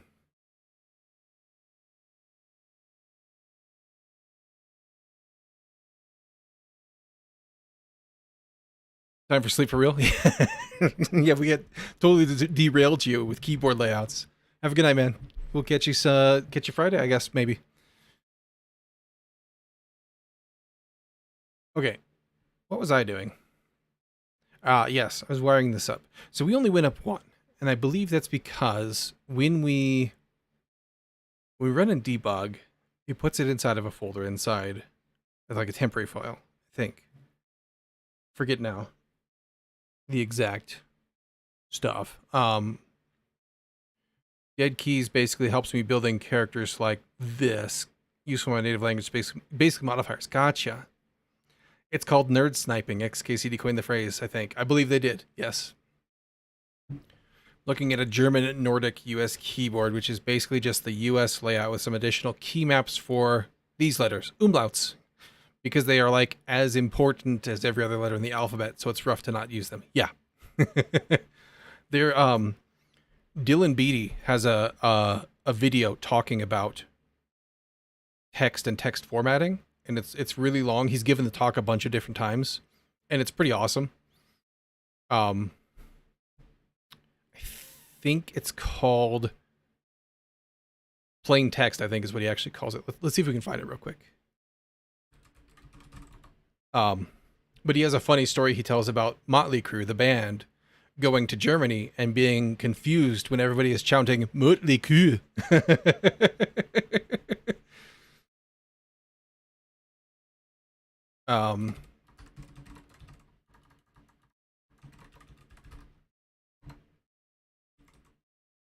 Plain text, yeah. Let's see, there's 2023. Can I sort by... I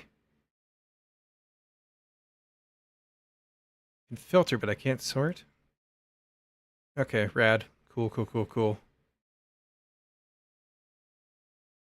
about go to 2023?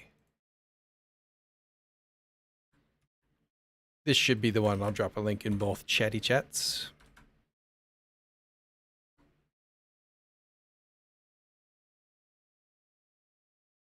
Motley Crue mention, let's go. Nice. Yeah. If you want to nerd out about like text encodings and stuff, that's a really, really good talk. I watch it every so often, and I like forget half of it, and then I watch it again and maybe remember a couple more things, but it's cool. He really nerd sniped everybody who has ever had to deal with weird encodings. Like there's one specifically in Windows that I can never remember the name of, but Windows text documents don't encode or decode from to UTF-8 because they use a different character for something, and I don't remember what it is, but there's a special encoding that will, in Python, fix, if you use it, it'll fix the decode error, but if you don't, it's an error, but it'll figure itself out, usually. And it's a massive pain.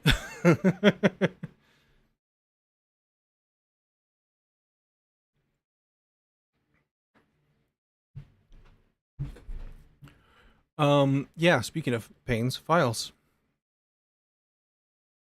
I've been distracted yet again. As is tradition. Yes, we are looking not in map editor. In here, when we create you, we need to give you the file that you should be reading to be a manager of things. And let's see. Config path. We do that. And does this return an error? It does. Okay, fantastic. We did set up for that.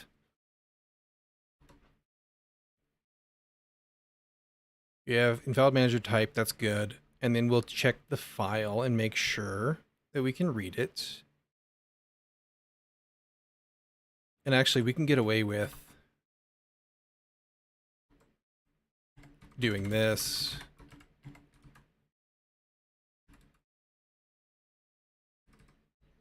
I think.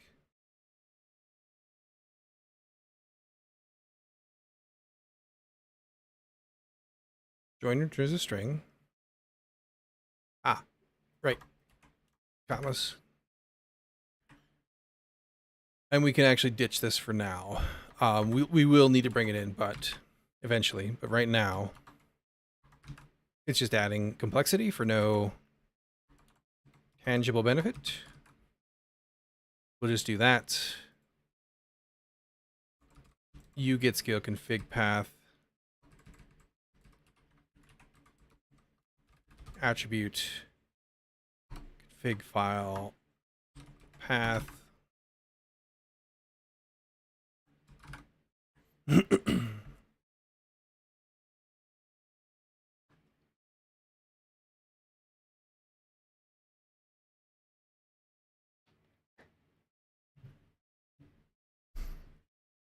And then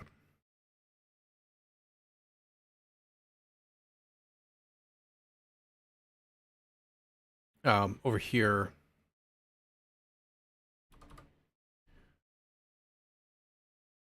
we'll do the same thing here.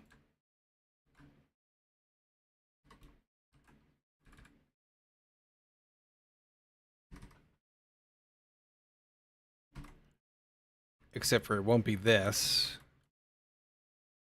It'll be config path. And, oh, we need to also have our working directory.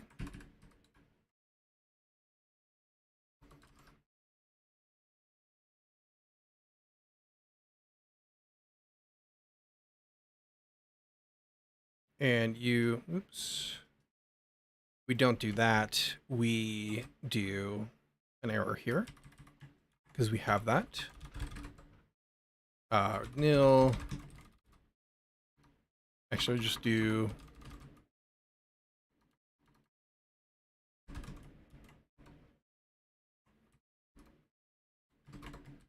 the error itself. Skills and attribute in lowercase drive me mad? Yes. Package names are traditionally on lowercase, all lowercase with no other characters.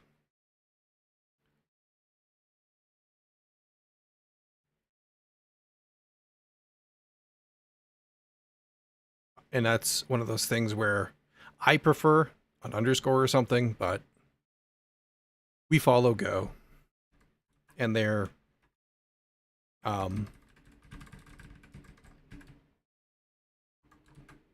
it's not really idioms, I guess. It would kind of be idiomatic to keep it all lowercase. It's not really enforced, and you can get away with some shenanigans in that department, but just try to keep things the same. Okay, so we do that, and then config directory. This actually needs to be... Can I stat? Yes, yes I can. That was just your preference, so it's a must. Let's double check to make sure.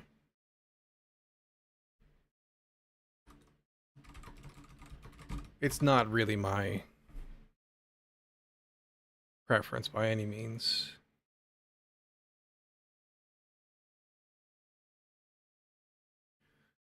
Lowercase with no underscores or mixed caps. There are other often simple nouns such as time list, HTTP. In this case, it's kind of two things all in one, but it does handle both because these two things are very closely related. So the package is named after both. Yeah.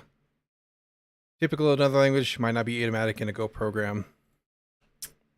It is as it is.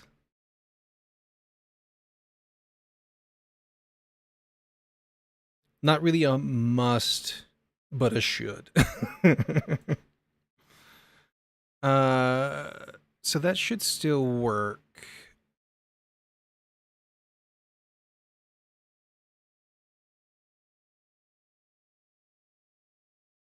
But we also need, this is a full path.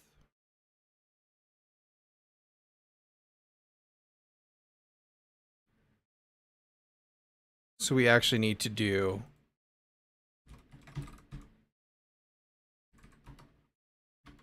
twice.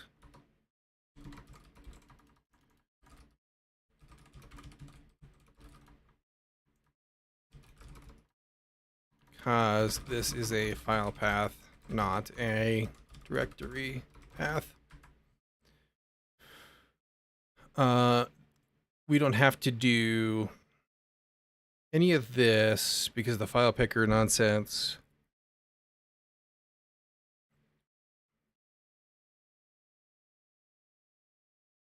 We don't have to join.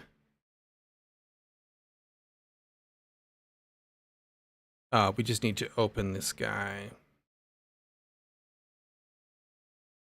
Which over here we let our file picker handle. No, I lied. File name gets set.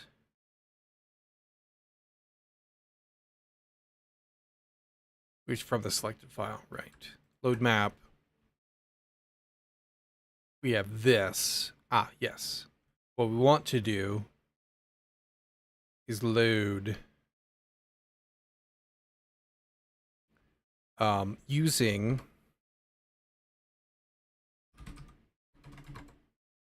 the Fig Manager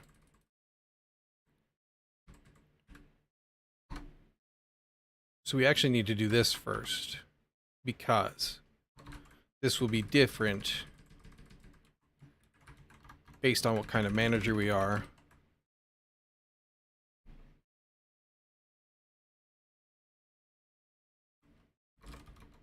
Like so. Load skills, which takes the path, which is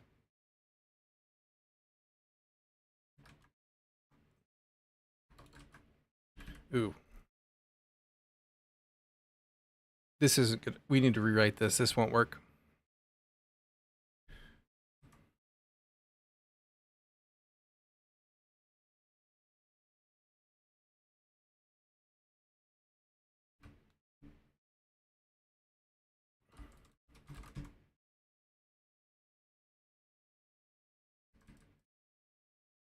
I need to get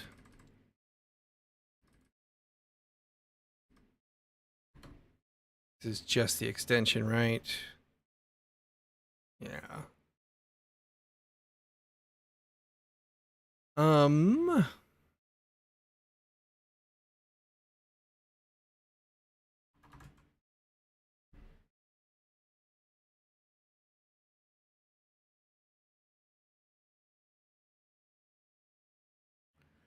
Perhaps a resolver for config files. So this guy is smarter about this. It only takes a file path though. Actually, I should double check. Yeah, it just takes a file path. The only reason we're doing this here is so that debug still works. Um,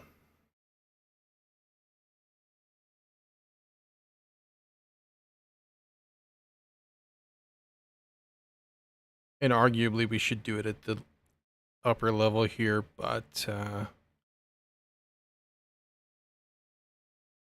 we need to do file pathy things in general.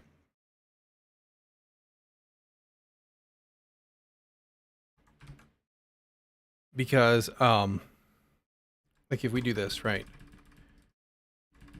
we can print the working dir. And if I run this from, oops, the terminal, which is what I normally do, especially when doing UI things, right, just because it's hard to debug when there's a bunch of extra async stuff happening. I run that, you can see that it logs, hey, I'm in the editor. This is the file path of this file. But I close this and I run this over here in debug, which I can do. It'll take a hot second to compile.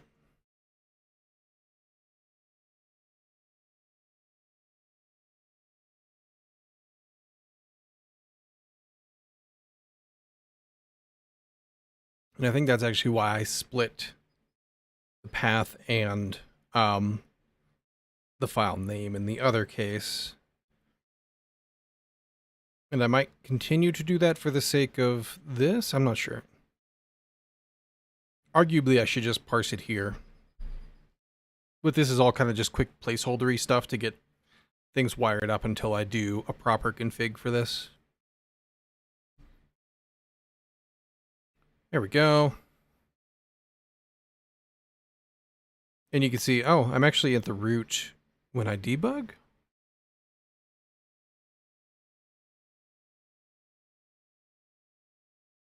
It's maybe I'm forgetting.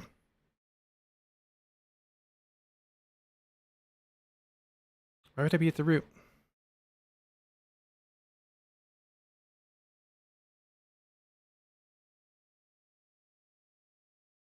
Where was the case where Oh, you know what? It's okay. It would be if I was to debug in here. That's what I'm thinking of. I don't actually need this then. Which is even better. We'll still stat it to make sure.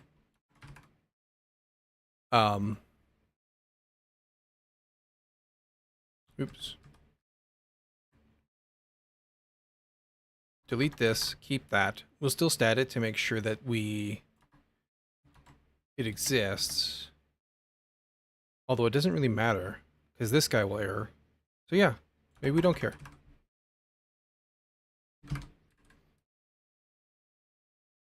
We load skills, and we'll just feed it config path. If the error is not nil,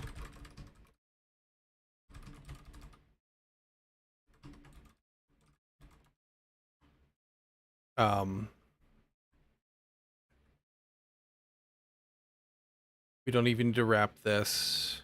Well, yeah. We'll do this.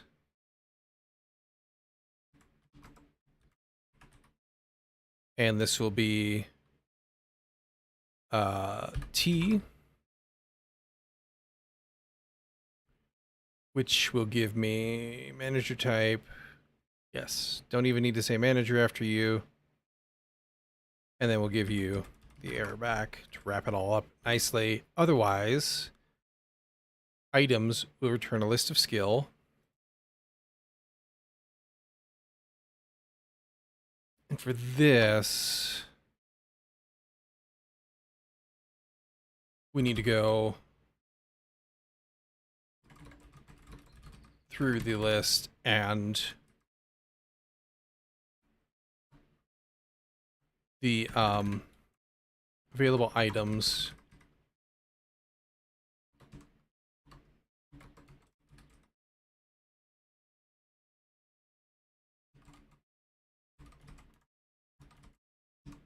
Because we need them to be the interface. So we need to get them the pointer to this list item.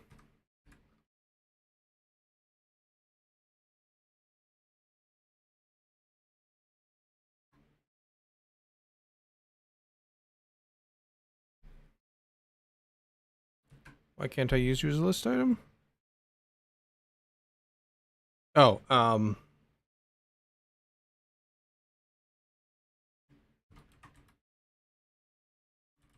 no.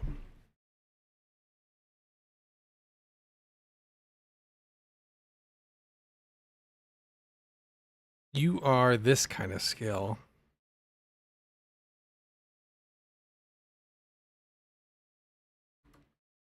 Oh, that sucks.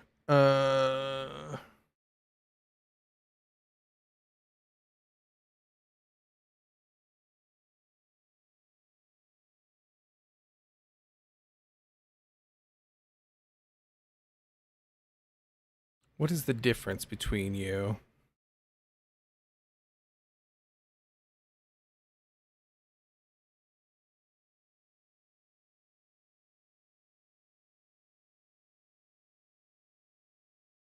Skills. Fig manager skills. Yeah, you're a little different.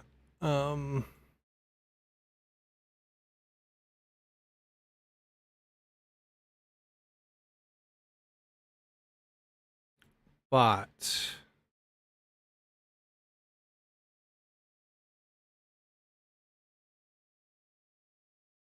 maybe that's not a problem because it's just an interface.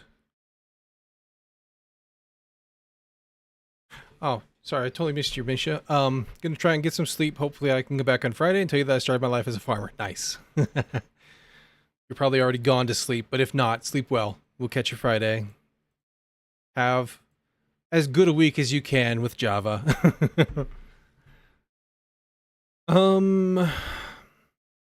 What else is using skill? That's what we need to know. And actually, it's been 4 hours, so here's what we're gonna do. I'm going to drop myself a to-do. Figure... Actually, let's put it down here with this thing. To-do. Figure out if we can use the skill or config manager skill in place of this skill type. It's just it just needs to implement the interface unless something else would make that suck, question marks. And we'll leave that as a task for Friday when we come back. Because 'tis the time, 'tis the season. I stream 4 hours a day, 4 days a week, starting on Friday, ending today. So it's time for me to go do some other things for the next couple days. I'll be back Friday, and if you like this kind of thing, then you should show up like right about now, but 4 hours ago, wherever in the world you are, and I should be here doing more of it, and I'd love to see you again. And if not, maybe we'll catch you some other time. Have yourselves a great week.